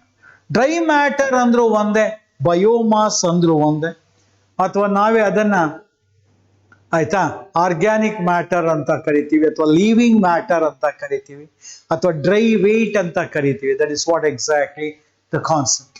Okay, so now we are moving on to the question number 104. Question number 104. Okay, ಇಲ್ಲಿ question ಅನ್ನು ಓದ್ಬಿಡ್ತೀನಿ. Which of the following is not a criterion for essentiality of an element? Which of the following is not a criterion for essentiality of an element? ಎಲಿಮೆಂಟಿನ ಎಸೆನ್ಶಿಯಾಲಿಟಿಗೆ ಯಾವುದು criteria ಅಲ್ಲ? So element is necessary for normal growth and reproduction. First option ಸರಿ ಇದೆ, ಬೇಕಿದೆ. ಏನು, ಯಾವ element ಒಂದು ಪ್ಲಾಂಟಿನ ನಾರ್ಮಲ್ ಗ್ರೋತ್ ಹಾಗೂ ರೀಪ್ರೊಡಕ್ಷನ್ಗೆ ಆ ಎಲಿಮೆಂಟ್ ಬೇಕಿದೆ, ಸರಿ ಇದೆ. And it is not replaceable by another element. ಸ್ವಲ್ಪ ಈಗ ನೈಟ್ರೋಜನ್ ಬೇಕಂದ್ರೆ ನೈಟ್ರೋಜನೇ ಬೇಕು, ಇಲ್ಲಪ್ಪ ಸದ್ಯಕ್ಕೆ ಅಡ್ಜಸ್ಟ್ ಮಾಡ್ಕ ನಾನು ಕ್ಯಾಲ್ಸಿಯಂ ಕೊಡ್ತೀನಿ ಆಮೇಲೆ ನೈಟ್ರೋಜನ್ ಸಾಧ್ಯ ಇಲ್ಲ. So nitrogen cannot be replace by any other. Okay, thereby it cannot be replace, ಅದು ಸರಿ. And the requirement of element is very specific. Sulphur ಬೇಕಂದ್ರೆ ಸಲ್ಫರೇ ಬೇಕು, nothing else. That is also correct. ನಾಲ್ಕನೇ option ನೋಡ್ರಿ, indirectly involved in plant metabolism. ಇದೇ ತಪ್ಪು. So essentiality of element ಅಂದ್ರೆ ಡೈರೆಕ್ಟ್ಲಿ ಇನ್ವಾಲ್ವ್ಡ್ ಇನ್ ಮೆಟಬಾಲಿಸಮ್. ಆ ಎಲಿಮೆಂಟು ನೇರವಾಗಿ ಆಯ್ತಾ ಮೆಟಬಾಲಿಸಮ್ ಅಲ್ಲಿ ಭಾಗವಹಿಸ್ತದೆ. ಇಂಡೈರೆಕ್ಟ್ ಆಗಲ್ಲ, directly it participate. Okay, so calcium mitotic ಸ್ಪೆಂಡರ್ಗೆ ಫಾರ್ಮೇಶನ್ ಬೇಕಂದ್ರೆ ನೇರವಾಗಿ calcium has a role, direct role to play in mitotic spindle formation. So that is what exactly the meaning of it. So ಈ ಪ್ರಶ್ನೆಗೆ ಉತ್ತರ so thereby indirectly involved in plant metabolism. ಯಾಕಂದ್ರೆ ಅವ್ರು ಕೇಳಿರೋದು which of the following is not a criteria ಅಂತ ಕೇಳಿದ್ದಾರೆ. So answer will be the fourth option. I think you are following me. And now we are moving on to the next question.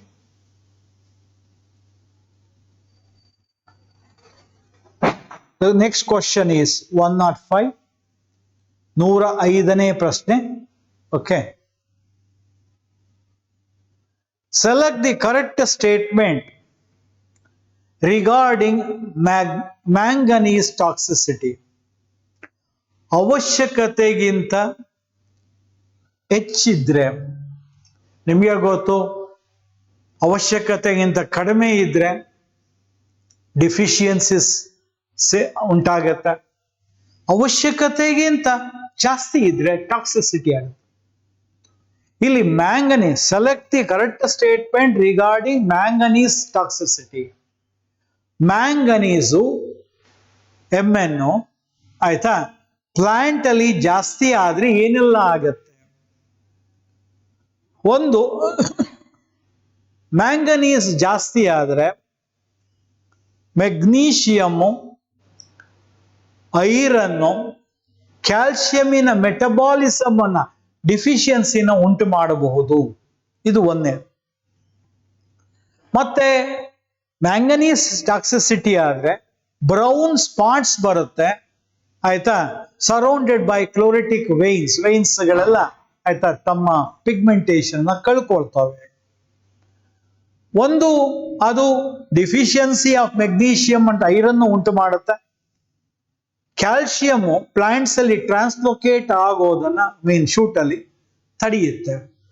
So manganese toxicity may be due to the deficiency of magnesium and iron, regular metabolism of this calcium translocation.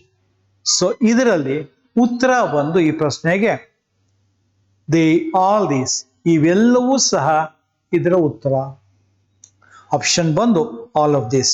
So all of this ಅಂದ್ರೆ induction of deficiencies of magnesium and iron, appearance of brown spots and surrounded by chlorotic veins, inhibition of calcium translocation in shoot apex.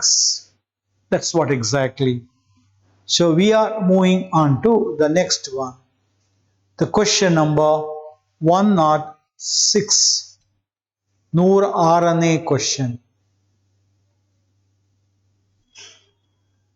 Okay.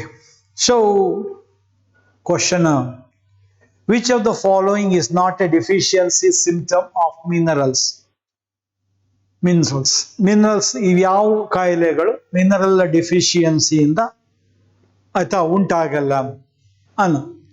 Internode ಶಾರ್ಟನಿಂಗ್ mineral ಡೆಫಿಷಿಯನ್ಸಿಯಿಂದ ಉಂಟಾಗುತ್ತೆ. Okay, next necrosis. ನಿಮಗೆ ಗೊತ್ತು, death of a tissue ಅಂತೀವಿ ಆಯ್ತಾ, ಅದು ಉಂಟಾಗುತ್ತೆ. ಕ್ಲೋರಾಸಿಸ್ ಆಯ್ತಾ, chlorophyll content ಕಡಿಮೆ ಆಗಿ ಯೆಲ್ಲೋಯಿಂಗ್ ಆಗೋತಕ್ಕಂಥದ್ದು ಅದು ಉಂಟಾಗುತ್ತೆ.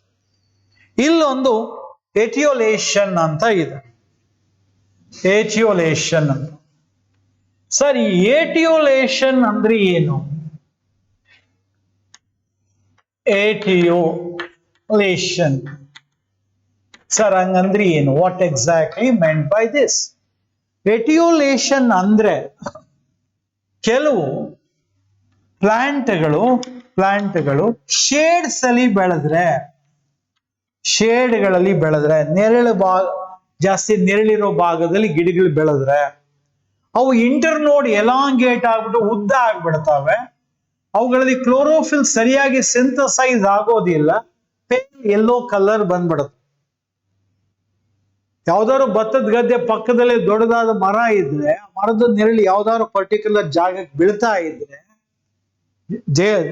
ಡೇನ ಪ್ರಮಾಣ ಬಹಳಷ್ಟು ಟೈಮು ಅಂತ ಜಾಗದಲ್ಲಿ ಬೆಳೆದಂತಹ ಭತ್ತದ ಪೈರುಗಳು ಬೇರೆ ಭತ್ತದ ಪೈರುಗಳಿಂದ ಉದ್ದುದ ಆಗತ್ತೆ, ತೆಳ್ಳಗಾಗತ್ತೆ, ಸ್ಟೆಮ್ ವೀಕ್ ಆಗತ್ತೆ ಆಯ್ತಾ, ಕ್ಲೋರೋಫಿಲ್ ಕಂಟೆಂಟ್ ಕಡಿಮೆ ಆಗ್ಬಿಡುತ್ತೆ, ಹಳದಿ ಆಗ್ಬಿಡುತ್ತೆ. ಆ ಪರ್ಟಿಕ್ಯುಲರ್ ಕಾನ್ಸೆಪ್ಟ್ ಅನ್ನ ನಾವು ಈಟಿಯೋಲೇಷನ್ ಅಂತೀವಿ. Etiolation is due to the plants that are not getting sufficient sunlight ಅಥವಾ ಶೇಡ್ ಅಲ್ಲಿ ಬೆಳೀತವೆ. It is nothing to do with mineral deficiency ಅಲ್ಲ. ಯಾವುದು? Etiolation is not related to mineral deficiency. Okay, next we move on to the question number 107. Okay, 107. Okay, ಈಗ ತಾನೇ ಒಂದು concept ಅನ್ನ ಹೇಳಿದೆ. ನೆಕ್ರೋಸಿಸ್ ರೆಫರ್ಸ್ ಟು ಆಯ್ತಾ, ನಿಮ್ಗೆ ಗೊತ್ತಿರೋ ಫಾಲಿಂಗ್ ಆಫ್ ಲೀವ್ಸ್ ಅಲ್ಲ, death of a tissue. Necrosis ಅಂದ್ರೆ ಟಿಶ್ಯೂಗಳು ಎಕ್ಸ್ಪೆಷಲಿ ಆಯ್ತಾ ಸತ್ತೋಗ್ಬಿಡುತ್ತೆ.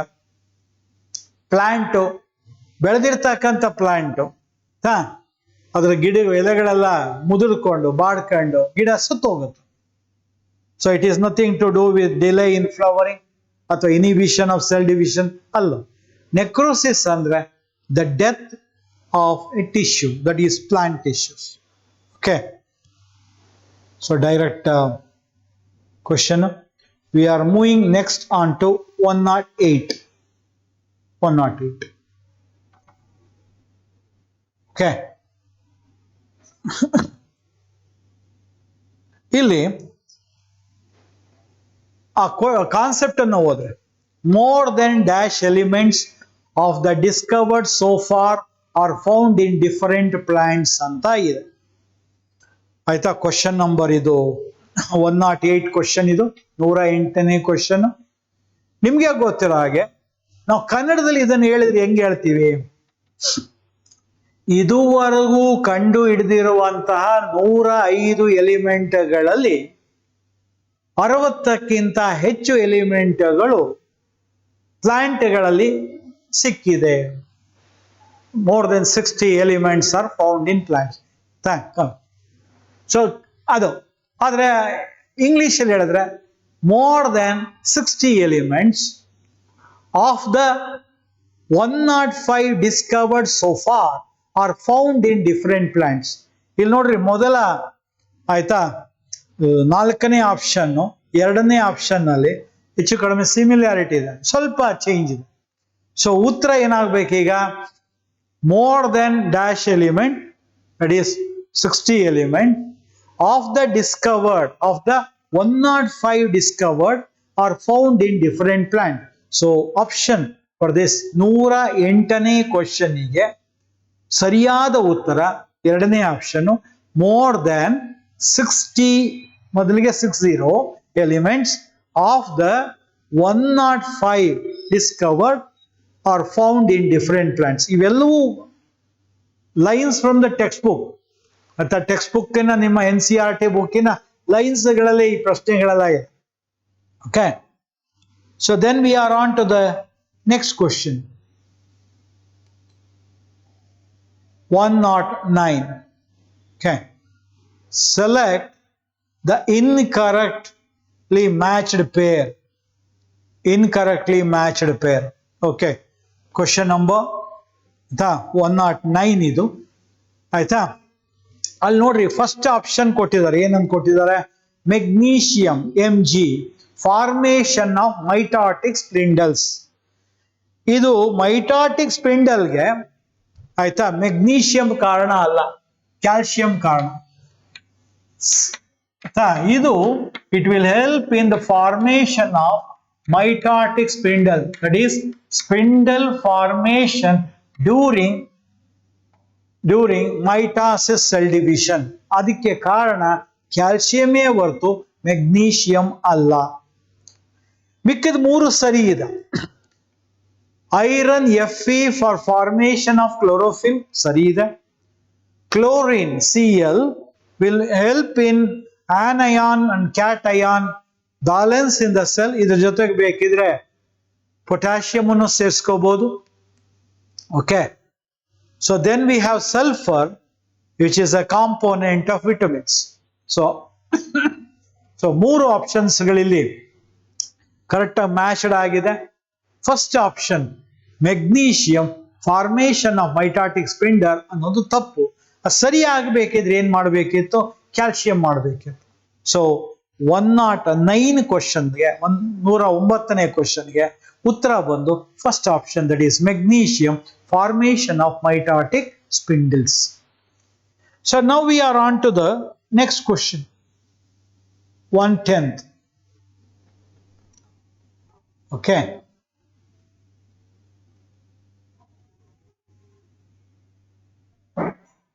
deficiency of symptoms tend to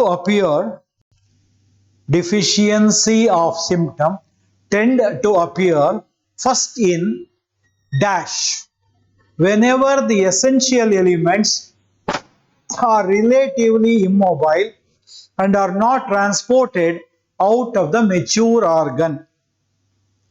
Deficiency symptoms tend to appear first in dash whenever the essential elements are relatively immobile and not transported out of mature organ.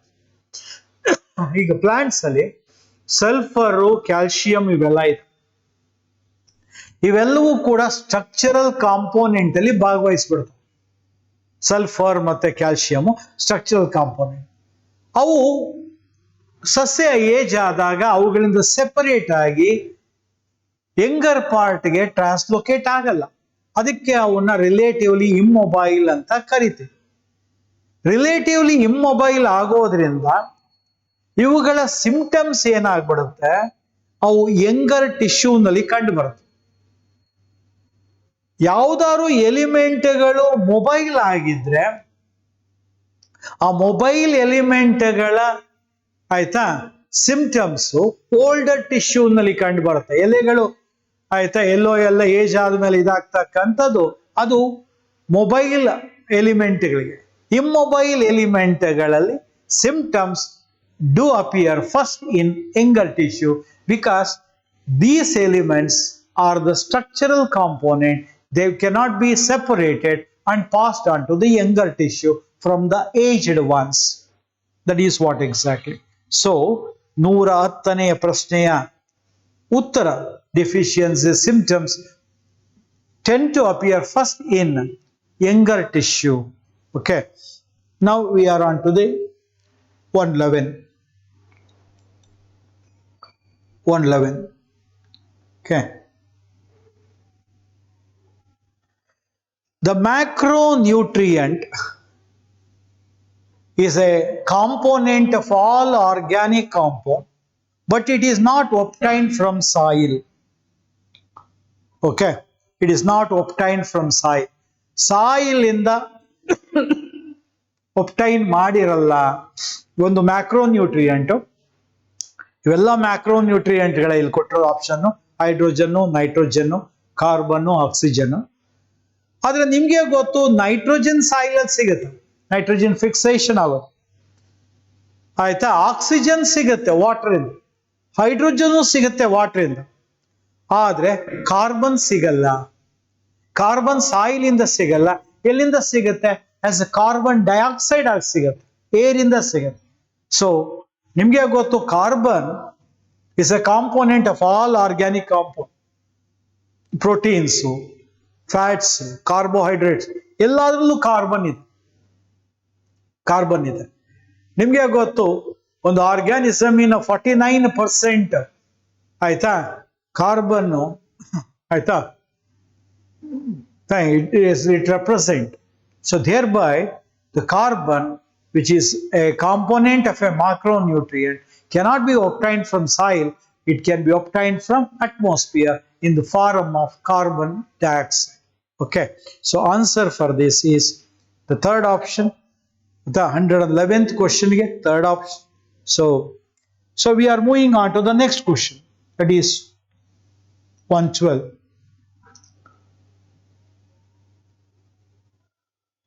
Leg hemoglobin is produced in response to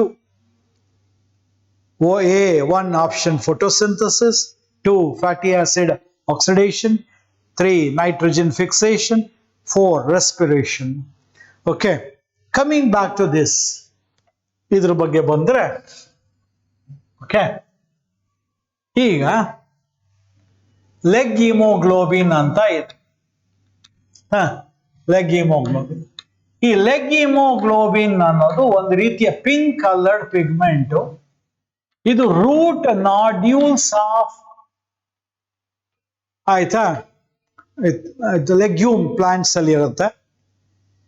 ಈ root nodules ಅಲ್ಲಿ rhizobium bacteria ಇರುತ್ತೆ. ಆ rhizobium bacteria ಏನ್ ಮಾಡುತ್ತೆ? Symbiotic nitrogen fixing ಮಾಡುತ್ತೆ. ಅದರಲ್ಲಿ ನಿಮ್ಗೆ ಗೊತ್ತು ಆಕ್ಚುಲಿ ರೈಸೋಬಿಯಂ ಬಂದು ಸಿಂಬಯಾಟಿಕ್ ಅಸೋಸಿಯೇಷನ್ ಇಲ್ಲದೆ ಇದ್ರೆ ಏರೋಬಿಕ್ ಕಂಡೀಷನ್ಸ್ ಅಲ್ಲಿ ಇರ್ತದೆ. ಅದು ಸಿಂಬಯಾಟಿಕ್ ಅಸೋಸಿಯೇಷನ್ ಬಂದ್ರೆ ಎನರೋಬಿಕ್ ಆಗತ್ತೆ.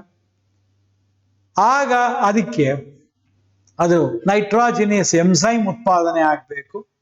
ಅದು ಆಕ್ಟ್ ಆಗ್ಬೇಕು ಅಂದ್ರೆ ಎನರೋಬಿಕ್ ಕಂಡೀಷನ್ ಬೇಕು. ಆ ಎನರೋಬಿಕ್ ಕಂಡೀಷನ್ ಅನ್ನ ಉಂಟು ಮಾಡೋಕೆ ಈ ಲೆಗ್ ಹಿಮೋಗ್ಲೋಬಿನ್ ಬೇಕು. ನೈಟ್ರಾಜಿನೇಸ್ ಎಂಸೈಮ್ ಆಕ್ಟ್ ಮಾಡೋ ಪ್ರೋಸೆಸ್ ಬಂದು ನೈಟ್ರೋಜನ್ ಫಿಕ್ಸೇಷನ್. ಸೊ ಹಾಗಾಗಿ ಈ ಪ್ರಶ್ನೆಗೆ 112th ಕ್ವಶನ್ಗೆ ಉತ್ತರ ಬಂದು ಆಯ್ತಾ nitrogen fixation. Okay, that is what exactly the concept. We are moving on to the next question. Question number 113. Okay. So ಈಗ ಮೈಕ್ರೋಬ್ಸ್ ಇನ್ ಹ್ಯೂಮನ್ ವೆಲ್ಫೇರ್ ಆ ಕಾನ್ಸೆಪ್ಟ್ ಹೋಗ್ತಾ ಇದ್ದೀವಿ. Integrated pest management discourages the excessive use of ಅಂತ ಇದೆ. IPM ಒಂದು ನಿಮಗೆ ಗೊತ್ತು, ಪೆಸ್ಟ್ಗಳನ್ನ insect ಅಂದ್ರೆ ಕೀಟ ಅಂತೆ, ಪೆಸ್ಟ್ ಅಂದ್ರೆ ಕ್ರಿಮಿ ಅಂತೀವಿ, ಹುಳ. ಈಗ ಕ್ಯಾಟರ್ಪಿಲ್ಲರ್ ಎಲ್ಲ ಇರ್ತಾವಲ್ಲ ಅವು ಪೆಸ್ಟ್. ಅವು ಫ್ಲೈ ಆದಾಗ ಇನ್ಸೆಕ್ಟ್ ಆದಾಗ ನಿಮಗೆ ಗೊತ್ತು ಅವೆರಡು ಎಕ್ಸ್ಚೇಂಜ್ ಆಗ್ತವೆ. ಒಂದೊಂದ್ಸತಿ ಒಂದು ಇನ್ಸೆಕ್ಟಿನ ಲಾರ್ವಲ್ ಸ್ಟೇಜೇ ಪೆಸ್ಟ್ ಆಗಿರುತ್ತೆ. ಓಕೆ, ಸೊ ಅಂಥದ್ದು ಅಗ್ರಿಕಲ್ಚರಲ್ಲಿ ಪೆಸ್ಟಿಸೈಡ್ಗಳು ಇವೆಲ್ಲವೂ ಕೂಡ ಕೆಮಿಕಲ್ಸ್ ಆಗಿರ್ತವೆ. ಅವುಗಳನ್ನ ಬಳಸಿದ್ರೆ ಆಯ್ತಾ ನಿಮಗೆ ಗೊತ್ತು ಪೊಲ್ಯೂಷನ್ ಉಂಟು ಮಾಡುತ್ತೆ. ಕೆಲವಾರು ಇನ್ಸೆಕ್ಟ್ಗಳು ಬಹಳ ಪ್ಲಾಂಟ್ಗೆ ಹೆಲ್ಪ್ಫುಲ್ ಆಗಿರ್ತಾವ, ಯೂಸ್ಫುಲ್ ಇನ್ಸೆಕ್ಟ್ಸ್ ಇರ್ತಾವ ಆಯ್ತಾ. ಮತ್ತೆ ಕೆಲವು ಸಾಯಿಲ್ ಅಲ್ಲಿ ಅರ್ತ್ ವರ್ಮ್ ಇವೆಲ್ಲವೂ ಕೂಡ ಇರ್ತವೆ. ನೀವು ಕೆಮಿಕಲ್ಸ್ ಗಳನ್ನ ಬಳಸಿದ್ರೆ ಅವೆಲ್ಲ ಸುತ್ತೋಗ್ಬಿಡ್ತವೆ.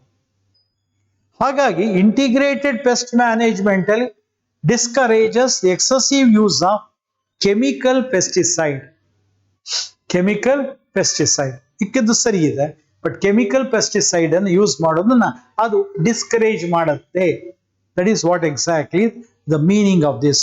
ಸೊ 113ನೇ ಪ್ರಶ್ನೆಗೆ ಉತ್ತರ ಬಂದು chemical pesticides. Now we are on to the next one, 114th question. 114ನೇ question, 114. Okay. The biopesticides are okay. The biopesticides are the organisms which destroy the crop, the chemicals which are used to destroy the pest. Allah. The living organisms are their products which are used for the pest control. And fourth, none of this. ಆದರೆ ಇದು correct ಆದ ಉತ್ತರ ಬಂದು the living organisms or their products which are used for pest control. ನಿಮಗೆ ಗೊತ್ತು BT cotton concept ನಾವು ನೀವು ಓದಿದ್ವಿ. ಆ BT ಕಾಟನ್ ನಲ್ಲಿ ಬ್ಯಾಸಿಲಸ್ ತುರಂಜಿಯೆನಿಸಿಸ್ ಬ್ಯಾಕ್ಟೀರಿಯಾದ ಜೀನ್ಸ್ ಗಳನ್ನ ಇಂಟ್ರೊಡ್ಯೂಸ್ ಮಾಡಿ ಅದರಿಂದ ಟಾಕ್ಸಿನ್ಸ್ ಅನ್ನ ಪ್ರೊಡ್ಯೂಸ್ ಮಾಡಿಸಿ ಅದು it is resistant to bollworm ಮಾಡಿರೋದು. It is by this technique biopesticides. Okay, living organisms or their products ಗಳನ್ನ ಬಳಸಿ ಪೆಸ್ಟ್ ಕಂಟ್ರೋಲ್ ಮಾಡ್ತಕ್ಕಂಥದ್ದು. 114th ಕ್ವಶನ್ಗೆ ಸರಿಯಾದ ಉತ್ತರ the living organisms or their products which are used for the pest control. Now we are on to the 115th question. Which of the following item is produced by fermenting activity of microbes? Which of the following food item is produced by the fermenting activity of the microbes? ಏನೇನು ಕೊಟ್ಟಿದ್ದಾರೆ? ಇಡ್ಲಿ, ದೋಸೆ, ಟಾಡಿ. ಟಾಡಿ ಅಂದ್ರೆ local drink, ಟಾಡಿ ಅಥವಾ ಸೇಂದಿ ಅಂತ ಕೂಡ ಕರಿತೀವಿ. And you know that oldest food ಒಂದು cheese. ಇವು ಎಲ್ಲದರಲ್ಲೂ ಸಹ ಮೈಕ್ರೋಬ್ಸ್ ಅನ್ನು ಬಳಕೆ ಮಾಡಲಾಗತ್ತೆ, ಫರ್ಮೆಂಟೇಶನ್ ಉಂಟಾಗುತ್ತೆ. So answer has to be A, B, C and D. So The option has to be the second one. So A, B, C and D. So ಯಾಕಂದ್ರೆ ಎಲ್ಲೂ fermented product, idli, dosa, toddy and cheese. Okay, so 115th question ಗೆ option A, B, C, D, that is the second option over here. And we are now moving on to question number 116. 116. ಈಗ ಇಲ್ಲಿ ಒಂದು chart ಕೊಡಲಾಗಿದೆ. ಆ chart ನಿಮ್ಮ ಮುಂದೆನೇ ಇದೆ. Types of microbes ಇದೆ. ಸೈಂಟಿಫಿಕ್ ನೇಮ್ 2ನೇ ಕಾಲಮ್ ಅಲ್ಲಿದೆ. ಕಮರ್ಷಿಯಲ್ ಪ್ರಾಡಕ್ಟ್ ಇದೆ 3ನೇ ಕಾಲಮ್. ಫಸ್ಟ್ ಕಾಲಮ್ ಅಲ್ಲಿ ಟೈಪ್ ಆಫ್ ಮೈಕ್ರೋಬ್ಸ್ ಅಲ್ಲಿ ಬ್ಯಾಕ್ಟೀರಿಯಂ ಇದೆ. ಸೈಂಟಿಫಿಕ್ ನೇಮ್ ಬಂದು ಅಲ್ಲಿ ಡ್ಯಾಶ್ ಇದೆ. ನಿಮ್ಗೆ ಗೊತ್ತು, ಅದು ಸ್ಟ್ರೆಪ್ಟೋಕಾಕಸ್ ಅನ್ನೋ ಬ್ಯಾಕ್ಟೀರಿಯಾ. ಕಮರ್ಷಿಯಲ್ ಪ್ರಾಡಕ್ಟ್ ಬಂದು ಸ್ಟ್ರೆಪ್ಟೋಕೈನೇಸ್. ನಿಮ್ಗೆ ಗೊತ್ತು, ಸ್ಟ್ರೆಪ್ಟೋಕೈನೇಸ್ ಅನ್ನ ಕ್ಲಾಟ್ ಬಸ್ಟರ್ ಆಗಿ ಬಳಕೆ ಮಾಡ್ತಾರೆ.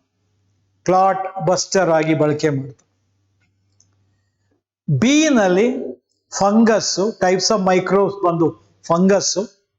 ಸೈಂಟಿಫಿಕ್ ನೇಮ್ ಬಂದು ಆಸ್ಪರ್ಜಿಲಸ್ ನೈಜರ್, ಅವರೇ ಕೊಟ್ಟಿದ್ದಾರೆ. ಆಯ್ತಾ. ಕಮರ್ಷಿಯಲ್ ಪ್ರಾಡಕ್ಟ್ ಬಂದು ಸಿಟ್ರಿಕ್ ಆಸಿಡ್, ಅವರೇ ಕೊಟ್ಟಿದ್ದಾರೆ. ಸೊ 3ನೇ ಕಾಲಮ್ ಅಲ್ಲಿ ಟೈಪ್ಸ್ ಆಫ್ ಮೈಕ್ರೋಬ್ಸ್ ಬಂದು ಫಂಗಸ್. ಸೈಂಟಿಫಿಕ್ ನೇಮ್ ಬಂದು ಟ್ರೈಕೋಡರ್ಮಾ ಪಾಲಿಸ್ಪೋರಮ್. ಕಮರ್ಷಿಯಲ್ ಪ್ರಾಡಕ್ಟ್ ಬಂದು ಓಕೆ ಸಿ, ಅದನ್ನೇ ನಾವು ಸೈಕ್ಲೋಸ್ಪೋರಿನ್ ಎ ಅಂತ. Cyclosporin A. Okay, C cyclosporin A. Okay, and ನಿಮಗೆ ಗೊತ್ತು ಈ ಸೈಕ್ಲೋಸ್ಪೋರಿನ್ ಎ, ಇದನ್ನ ನಾವು ಇಮ್ಯೂನೋ ಸಪ್ರೆಸಿವ್ ಡ್ರಗ್ ಅಂತ ಕರಿತೀವಿ. ಆರ್ಗನ್ ಟ್ರಾನ್ಸ್ಪ್ಲಾಂಟ್ ಆದಂತಹ ಪೇಷಂಟ್ಗಳಲ್ಲಿ ಇದನ್ನ ಇಮ್ಯೂನೋ ಸಪ್ರೆಸಿವ್ ಡ್ರಗ್ ಅನ್ನ ಬಳಕೆ ಮಾಡ್ತಾರೆ. 4ನೇ ಕಾಲಮ್ ಅಲ್ಲಿ ತಿರ್ಗಾ ಬ್ಯಾಕ್ಟೀರಿಯಂ ಕೊಟ್ಟಿದ್ದಾರೆ ಅವರೇ. ಬ್ಯೂಟಿರಿಕ್ ಆಸಿಡ್ ಅನ್ನು ಪ್ರೊಡ್ಯೂಸ್ ಮಾಡ್ತಕ್ಕಂಥ ಬ್ಯಾಕ್ಟೀರಿಯಾ ಬಂದು clostridium butylicum. So A option streptococcus, B option fungus, ಆಯ್ತಾ. ಸಿ ಆಪ್ಷನ್ ಬಂದು ಆಯ್ತಾ ಸೈಕ್ಲೋಸ್ಪೋರಿನ್ ಎ. ಡಿ ಆಪ್ಷನ್ ಬಂದು clostridium butylicum. I think first option ನಿಮಗೆ ಆನ್ಸರ್ ಆಗುತ್ತೆ. This is with reference to this particular question. And now we are on to question number 117. 117. Idu kuda easy question. Which of the following organism is used in the production of beverages? ಇಲ್ಲಿ particularly alcoholic beverages ante. ಈಗ ತಾನೇ ನಾವು Clostridium butylicum ಓದಿದ್ವಿ. ಇದು butyric acid, penicillium notatum from the fungus from which the first antibiotic penicillin is obtained. Aspergillus niger is a fungus from which the citric acid is obtained. Third option ಬಂದು Saccharomyces cerevisiae. ಈ Saccharomyces cerevisiae ಬ್ರಿವರೇಜಸ್ ಗಳನ್ನ ತಯಾರು ಮಾಡೋದಕ್ಕೆ ಇದನ್ನೇ ನಾವು ಬ್ರೀವರ್ಸ್ East ಅಂತ ಕರಿತೀವಿ. ಏನಂತ ಕರಿತೀವಿ? ಬ್ರೀವರ್ಸ್ ಈಸ್ಟ್ ಅಂತ ಕರಿತೀವಿ. Saccharomyces cerevisiae is a fungi. ನಿಮ್ಗೆ ಗೊತ್ತು, unicellular fungi that has been kept in the kingdom Plantae. Okay, so Saccharomyces cerevisiae is a scientific name of yeast. Okay, that is used in the production of beverages. This is the answer for question number 117. Now we are on to the question number 118.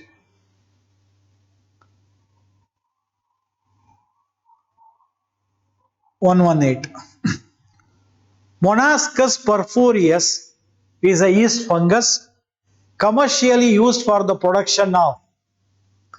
First option ಬಂದು ethanol ಅಂತ ಇದೆ. Ethyl ಆಲ್ಕೋಹಾಲ್ನ produce ಮಾಡೋದಕ್ಕೆ East ಅನ್ನೇ ಬಳಸ್ತಾರೆ. ಆಯ್ತಾ, ಸೆಕೆರೋಮೈಸಿಸ್ ಸರ್ವಿಯಸ್ ಅನ್ನೇ ಬಳಸ್ತಾರೆ. Citric ಆಸಿಡ್ಗೆ Aspergillus Niger ಉಂಟು ಮಾಡ್ತಾರೆ. ಸ್ಟ್ರೆಪ್ಟೋಕೈನೇಸ್ಗೆ ಸ್ಟ್ರೆಪ್ಟೋಕಾಕಸ್ ಅನ್ನು ಯೂಸ್ ಮಾಡ್ತಾರೆ for removing clots from blood vessels. Blood cholesterol lowering agent, blood cholesterol lowering agent, ಇದನ್ನೇ ನಾವು ಸ್ಟಾಟಿನ್ಸ್ ಅಂತ ಕರಿತೀವಿ. STATINS ಸ್ಟಾಟಿನ್ಸ್ ಅಂತ ಕರಿತೀವಿ. Blood cholesterol lowering agent. Blood ಅಲ್ಲಿ ಕೊಲೆಸ್ಟ್ರಾಲ್ ಪ್ರಮಾಣವನ್ನ ಕಡಿಮೆ ಮಾಡಲು ಸ್ಟಾಟಿನ್ಸ್ ಗಳನ್ನ ಬಳಸಲಾಗತ್ತೆ. ಆ ಸ್ಟಾಟಿನ್ಸ್ ಗಳನ್ನ ಒಬ್ಟೈನ್ ಮಾಡೋದು ಮೊನಾಸ್ಕಸ್ ಪರ್ಫೋರಿಯಸ್ ಇಂದ. ಸೊ ಆಪ್ಷನ್ 118ನೇ ಕ್ವಶನ್ಗೆ third option is the correct one. And now we are moving on to the question number 119.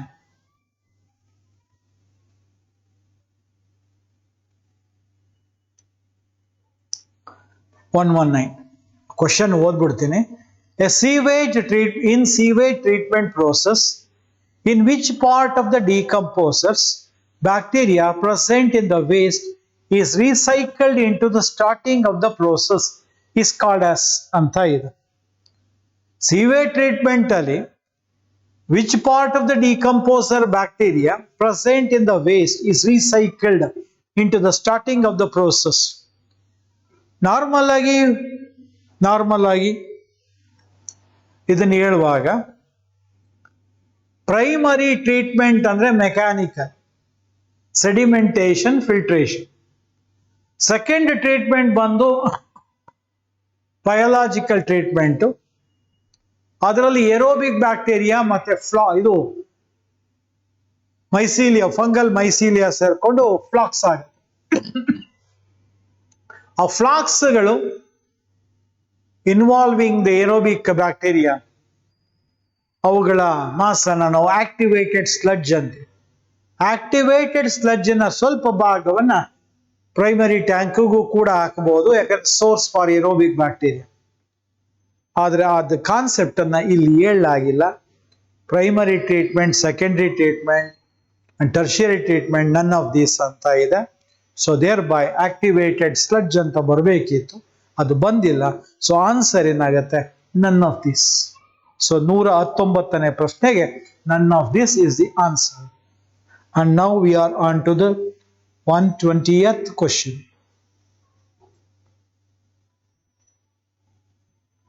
Okay.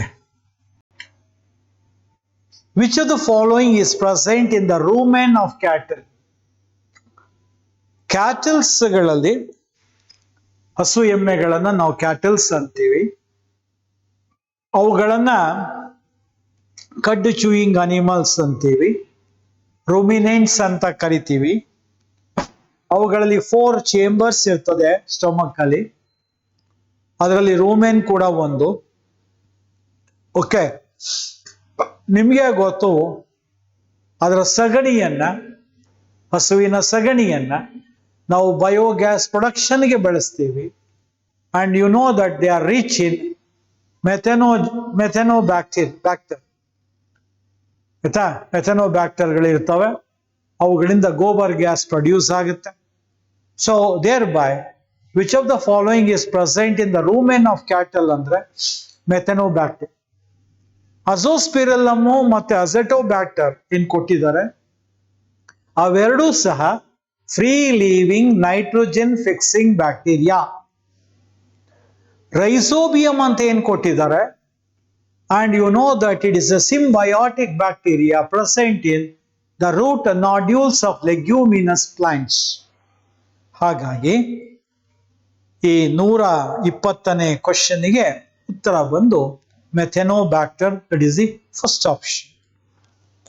Now we are on to the question number 121. 121. Okay. The technology of biogas production from cow dung was developed in India largely due to the effort of ನಮ್ಮ ಭಾರತದಲ್ಲಿ biogas ಅನ್ನ ಟೆಕ್ನಾಲಜಿಯನ್ನ ಹಸುವಿನ ಸಗಣಿಯನ್ನ ಬಳಸಿ ಹಸು ಎಮ್ಮೆಗಳ ಸಗಣಿಯನ್ನ ಬಳಸಿ biogas produce ಮಾಡುವ ಈ ಟೆಕ್ನಾಲಜಿಯನ್ನ develop ಮಾಡಿದವರು ಓಕೆ ನಿಮಗೆ ಗೊತ್ತು ಎರಡು ಆರ್ಗನೈಸೇಷನ್ ಒಂದು ಬಂದು IARI ಅಂತ ಕರಿತೀವಿ ಇಂಡಿಯನ್ ಅಗ್ರಿಕಲ್ಚರ್ ರಿಸರ್ಚ್ ಇನ್ಸ್ಟಿಟ್ಯೂಟ್ ಎರಡನೇದು ಬಂದು KVIC ಅಂತ khadi village industries commission khadi village industries commission okay so ಅಲ್ಲಿ ಇದರಲ್ಲಿ ನಾಲ್ಕನೇ ಆಪ್ಷನ್ ನೋಡ್ರಿ Indian agriculture research institute and khadi and village industries commission so they are involved in ಆಯ್ತಾ ಟೆಕ್ನಾಲಜಿಯನ್ನ ಡೆವಲಪ್ ಮಾಡಿ ಹಳ್ಳಿಗಳಲ್ಲಿ ಈ ಬಯೋಗ್ಯಾಸ್ ಪ್ರೊಡಕ್ಷನ್ ಪ್ಲಾಂಟ್ಗಳನ್ನ ಸೆಟಪ್ ಮಾಡಿರ್ತಕ್ಕಂಥದ್ದು ಆಯ್ತಾ ಅವ್ರಿಗೆ ಹೋಗುತ್ತೆ so this is with reference to 121. We will move on to the next question, 122.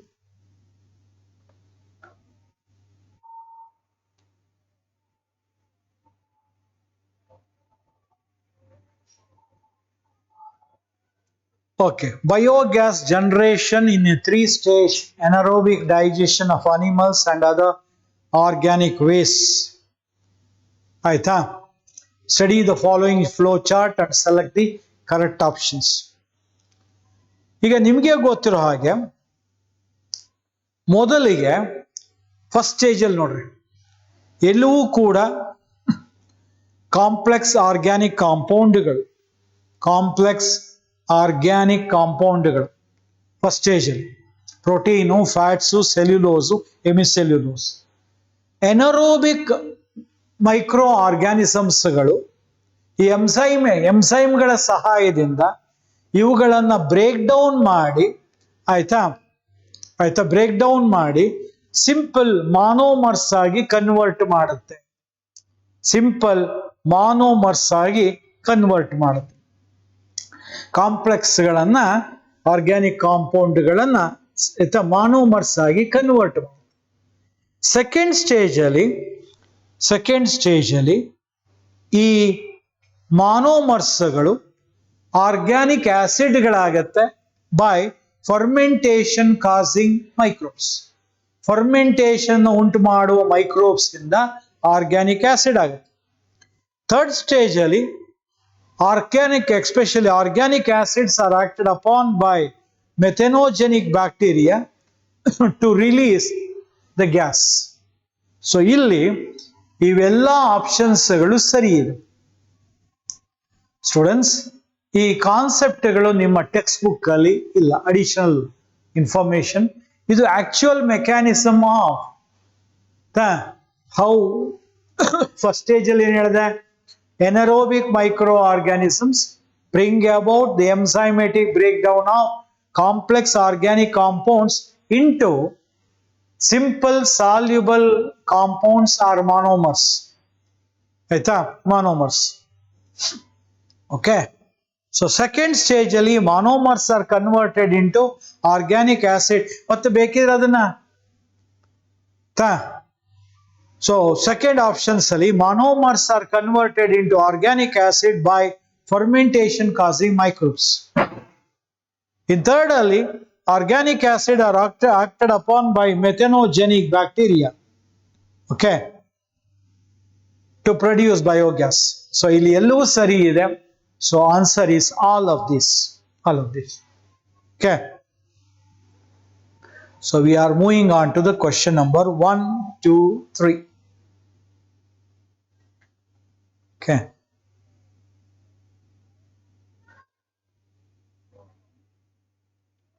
Okay, question number 1, 2, 3. Which of the following is not true about antibiotics? Antibiotic ಬಗ್ಗೆ ಯಾವ statement ತಪ್ಪಿದೆ, ಯಾವ statement antibiotic ಬಗ್ಗೆ ತಪ್ಪಿದೆ. Some person can be allergic to a particular antibiotic. ಕೆಲವರಿಗೆ ಒಂದು particular antibiotic allergic, ಇದನ್ನು ಸರಿ ಇದೆ. ಅದಕ್ಕೆ ನಿಮಗೆ ಗೊತ್ತು, ಪೆನ್ಸಿಲಿನ್ ಎಲ್ಲಾನು ಮೊದಲ ಟೈಮ್ ಕೊಡುವಾಗ ಟೆಸ್ಟ್ ಡೋಸ್ ಅಂತ ಕೊಟ್ಟು ಏನಾದ್ರು ರಿಯಾಕ್ಷನ್ ಆಗತ್ತಾ ಅಂತ ನೋಡ್ತಾರೆ. ಆಗಲಿಲ್ಲ ಅಂದಾಗ ಅದನ್ನು ಕೊಡ್ತಾರೆ. ಸೊ ಕೆಲವರಿಗೆ ಅದು ಅಲರ್ಜಿಕ್ ಆಗ್ಬೋದು, ಸರಿ ಇದೆ. Each antibiotic is effective only against one particular kind of germ. ಇದು ತಪ್ಪು. ಒಂದು ಆಂಟಿಬಯೋಟಿಕ್ ಒಂದು ಪರ್ಟಿಕ್ಯುಲರ್ ಇದ್ರ ಮೇಲೆ ಜರ್ಮ್ ಮೇಲೆ ಎಫೆಕ್ಟಿವ್ ಆಗಿರಲ್ಲ. ಅದಕ್ಕೆ ಒಂದೊಂದ್ಸತಿ ನಾವು ತಗೊಂಡಂತ ಆಂಟಿಬಯೋಟಿಕ್ ಡಿಸೀಸ್ ಕಾಸ್ ಆಯ್ತಾ, ಬ್ಯಾಕ್ಟೀರಿಯನ್ನ ಡಿಸ್ಟ್ರಾಯ್ ಮಾಡೋ ಜೊತೆಗೆ ಫ್ರೆಂಡ್ಲಿ ಬ್ಯಾಕ್ಟೀರಿಯಾನು ಡಿಸ್ಟ್ರಾಯ್ ಮಾಡ್ಬಿಡೋದು. ಅದಕ್ಕೆ ನಮ್ಗೆ ಇನ್ಫೆಕ್ಷನ್, ಜ್ವರ ಬಂದು ನಾವು ಆಂಟಿಬಯೋಟಿಕ್ ತಗೊಂಡ್ರೆ ಸ್ವಲ್ಪ ನಿಮಗೆ ಡೆಫಕೇಶನ್ ನಲ್ಲಿ ಒಂದು ಚೂರು ತೊಂದರೆಯನ್ನ ಅಥವಾ ಇದನ್ನ ವ್ಯತ್ಯಾಸವನ್ನ ಅಬ್ಸರ್ವ್ ಮಾಡಬಹುದು. It will have an impact on E. coli, friendly bacteria. So thereby that statement is wrong. Second statement. ಮೂರನೇ ಸ್ಟೇಟ್ಮೆಂಟ್ ನೋಡ್ರಿ, first antibiotic was discovered by Alexander Fleming. ಸರಿ ಇದೆ. The term antibiotic was coined by S Waksman in 1942. ಆ statement ಸರಿ ಇದೆ. So ತಪ್ಪಿರೋ statement ಯಾವುದು? Each antibiotic is effective only against one particular. Each antibiotic is effective only against one particular kind of germ ಅನ್ನುವ ಆ statement ತಪ್ಪಿದೆ. ಉಳಿದ ಎಲ್ಲಾ ಸ್ಟೇಟ್ಮೆಂಟ್ಗಳು 123ನೇ ಕ್ವೆಶ್ಚನ್ ಅಲ್ಲಿ ಸರಿ ಇದೆ. So answer has to be that. Then we are on to the next question, 124. Okay. Which gas is responsible for puffed appearance of duff? ನಿಮ್ಗೆ ಗೊತ್ತು, ಈ ದೋಸೆ ಅಥವಾ ಇಡ್ಲಿ ಎಲ್ಲ ಮಾಡುವಾಗ ಅಲ್ಲಿ ಅಕ್ಕಿ ಮತ್ತೆ ಉದ್ದಿನ ಬೇಳೆ ಎಲ್ಲನೂ ರುಬ್ಬಿ ಗ್ರೈಂಡ್ ಮಾಡಿ ಆಯ್ತಾ, ಅದನ್ನ ಹಿಟ್ಟು ಮಾಡಿರ್ತಾರೆ, ಅದನ್ನ ಮಿಕ್ಸ್ ಮಾಡಿರ್ತಾರೆ. ಆ ಮಿಕ್ಸ್ ಮಾಡಿದಾಗ ರಾತ್ರಿ ಮಿಕ್ಸ್ ಮಾಡಿ ಒಂದು ಪಾತ್ರೆಯಲ್ಲಿ ಇಟ್ಟರೆ ಬೆಳಿಗ್ಗೆ ಅಷ್ಟರಲ್ಲಿ ಆ ಪಾತ್ರೆಯಲ್ಲಿ ಹಿಟ್ಟು ಹುಕ್ಕಿರುತ್ತೆ. ಅದನ್ನೇ ನಾವು ಪಫ್ಡ್ ಅಪಿಯರೆನ್ಸ್ ಅಂತ ಹೇಳೋದು. ಆ ಪಫ್ಡ್ ಅಪಿಯರೆನ್ಸ್ಗೆ ಏನ್ ಕಾರಣಪ್ಪ ಅಂದ್ರೆ ನಿಮ್ಗೆ ಗೊತ್ತು, ಕಾರ್ಬನ್ ಡೈಆಕ್ಸೈಡ್ ಗ್ಯಾಸ್ ರಿಲೀಸ್ ಆಗಿದೆ. ಬಿಕಾಸ್ ಅಲ್ಲಿ ಉಂಟಾದಂತಹ ಪ್ರೋಸೆಸ್ ಏನಪ್ಪಾ ಅಂದ್ರೆ fermentation. During fermentation the gas that is released is carbon dioxide. That is why the dough will be. ಹಾಗಾಗಿ ನಿಮಗೆ ಬ್ರೆಡ್ ಬನ್ನು ಎಲ್ಲೆಲ್ಲ ಊದ್ಕೊಂಡಿರೋದು because of that puffed appearance, the carbon dioxide that is released. Now we are on to the question number 125. Which of the is a free living nitrogen fixing bacteria?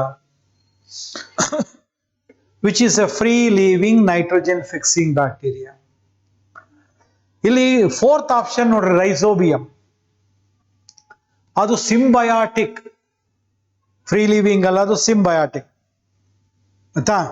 Clostridium ಅದು ಎರಡು ಬರುತ್ತೆ, symbiotic association ಬರುತ್ತೆ, free living ಬರುತ್ತೆ, but it cannot. Clostridium ನಿಮಗೆ ಗೊತ್ತು, ಬ್ಯೂಟರಿಕಮ್, it is ಆಯ್ತಾ free nitrogen fixing ಅಲ್ಲ ಆಯ್ತಾ, ಬ್ಯೂಟರಿಕ್ ಆಸಿಡ್ ಪ್ರೊಡ್ಯೂಸ್ ಮಾಡೋದು. ಅನಾಬೀನ ಸೈನೋಬ್ಯಾಕ್ಟೀರಿಯಾ, ಓಕೆ, ಸಿಂಬಯಾಟಿಕ್ ಅಸೋಸಿಯೇಷನ್ ಇರ್ತದೆ. ಪರ್ಟಿಕ್ಯುಲರ್ ಆಗಿ ಅಸೆಲೋಪಿನೇಟಾ ಜೊತೆಲಿ ಅದು ಸಿಂಬಯಾಟಿಕ್ ಅಸೋಸಿಯೇಷನ್ ಇರ್ತದೆ, nitrogen fixing. Free living nitrogen fixing bacteria out of the four is Azospirillum lipoferum. That is the one. That is the correct option. Okay. So this is with reference to 125. Fifth question. We are on to question number 126.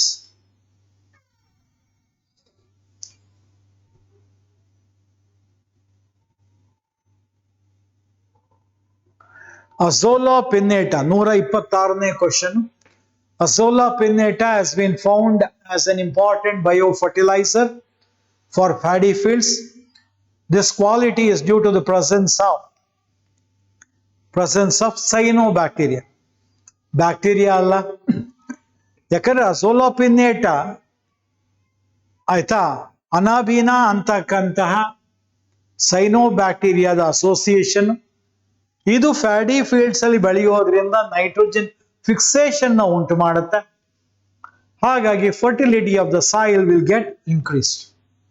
So answer is the cyanobacteria, the fourth option. Next 127th.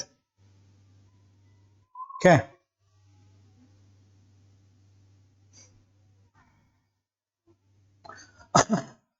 ನೂರ 27ನೇ question. Mark the incorrect statement. 4ರಲ್ಲಿ incorrect statement ಅನ್ನ ಹುಡುಕ್ರಿ. Biofertilizers increase the soil fertility. ಬಯೋಫರ್ಟಿಲೈಸರ್ಗಳು soil ಫರ್ಟಿಲಿಟಿಯನ್ನ increase ಮಾಡ್ತವೆ ಅನ್ನೋದು ಸರಿಯಾ ತಪ್ಪ? ಸರಿ, ಪ್ರಾಪರ್ ಸ್ಟೇಟ್ಮೆಂಟ್. ಸೆಕೆಂಡ್ ನೋಡಿ, chemical fertilizer do not cause any degradation. ರಾಸಾಯನಿಕ ಗೊಬ್ಬರಗಳು ಯಾವುದೇ ಡಿಗ್ರೇಡೇಷನ್ ಅನ್ನ ಉಂಟು ಮಾಡಲ್ಲ. ಡಿಗ್ರೇಡೇಷನ್ ಉಂಟು ಮಾಡುತ್ತೆ. ಯಾಕೆ in the course of time they will destroy the fertility ಮತ್ತೆ ರೆಸಿಸ್ಟೆನ್ಸ್. ಅವುಗಳ ಅಲ್ಲಿರ್ತಕ್ಕಂಥ ಫಾನಾನ ಡಿಸ್ಟ್ರಾಯ್ ಮಾಡ್ತಾವ. ಆಯ್ತಾ? So fertilizers cause pollution, correct ಇದೆ. ಕೆಮಿಕಲ್ ಫರ್ಟಿಲೈಸರ್ಸ್ ಆರ್ ಕಾಸ್ಟ್ಲಿ, ಅದು ಸರಿ ಇದೆ.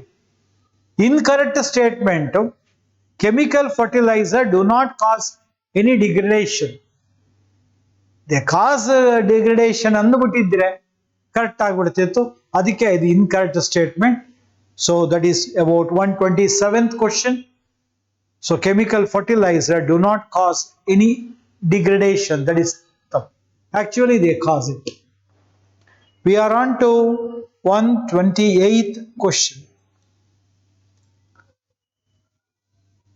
Blue-green algae are mainly used as biofertilizers in the field of which crop? ಯಾವ ಕ್ರಾಪ್ ನಲ್ಲಿ ಬ್ಲೂ ಗ್ರೀನ್ ಆಲ್ಗೆ ಅಂದ್ರೆ ಸೈನೋಬ್ಯಾಕ್ಟೀರಿಯಾನ ಬಯೋಫರ್ಟಿಲೈಸರ್ ಆಗಿ ಬಳಸ್ತಾರೆ? Wheat, gram, maize, paddy. So answer is paddy.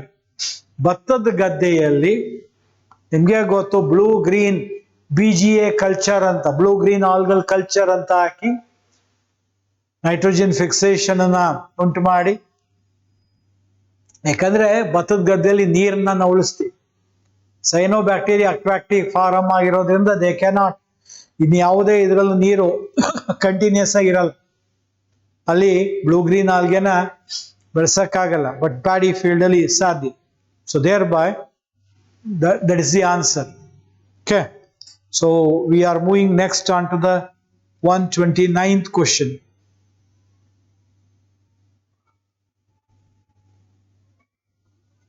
In which treatment of wastewater discharge, which treatment stage involves biological treatment?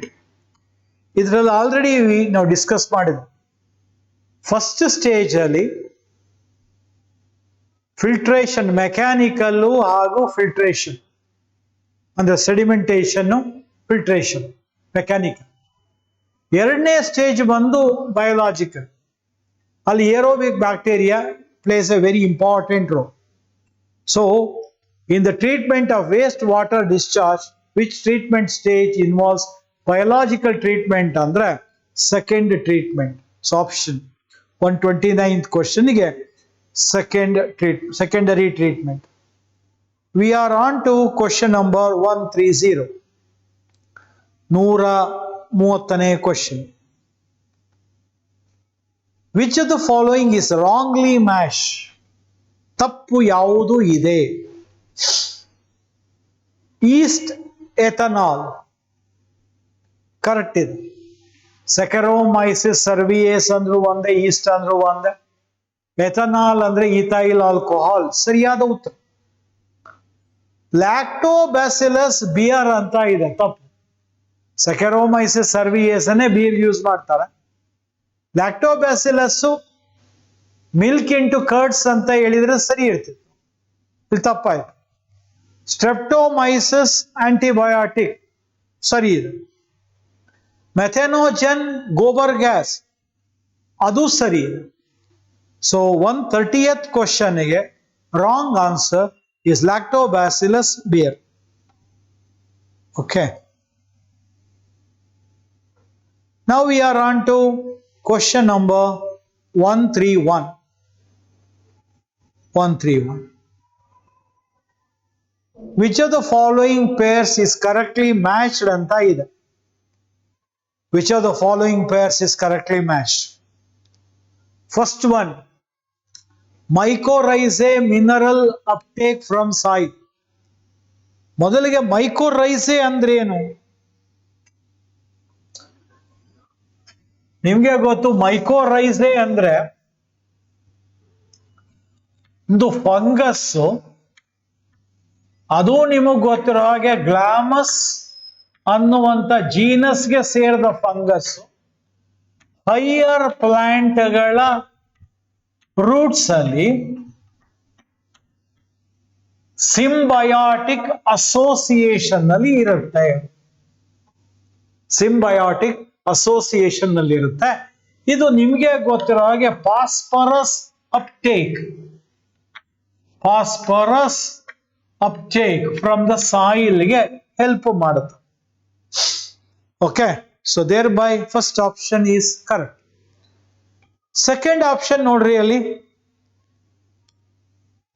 Rhizobium parasite in the roots of leguminous plants ಅಂತ ಇದೆ. They are not parasite, they are symbiotic association. That's wrong. Yeast production of biogas, tappu. Methanogens production of biogas.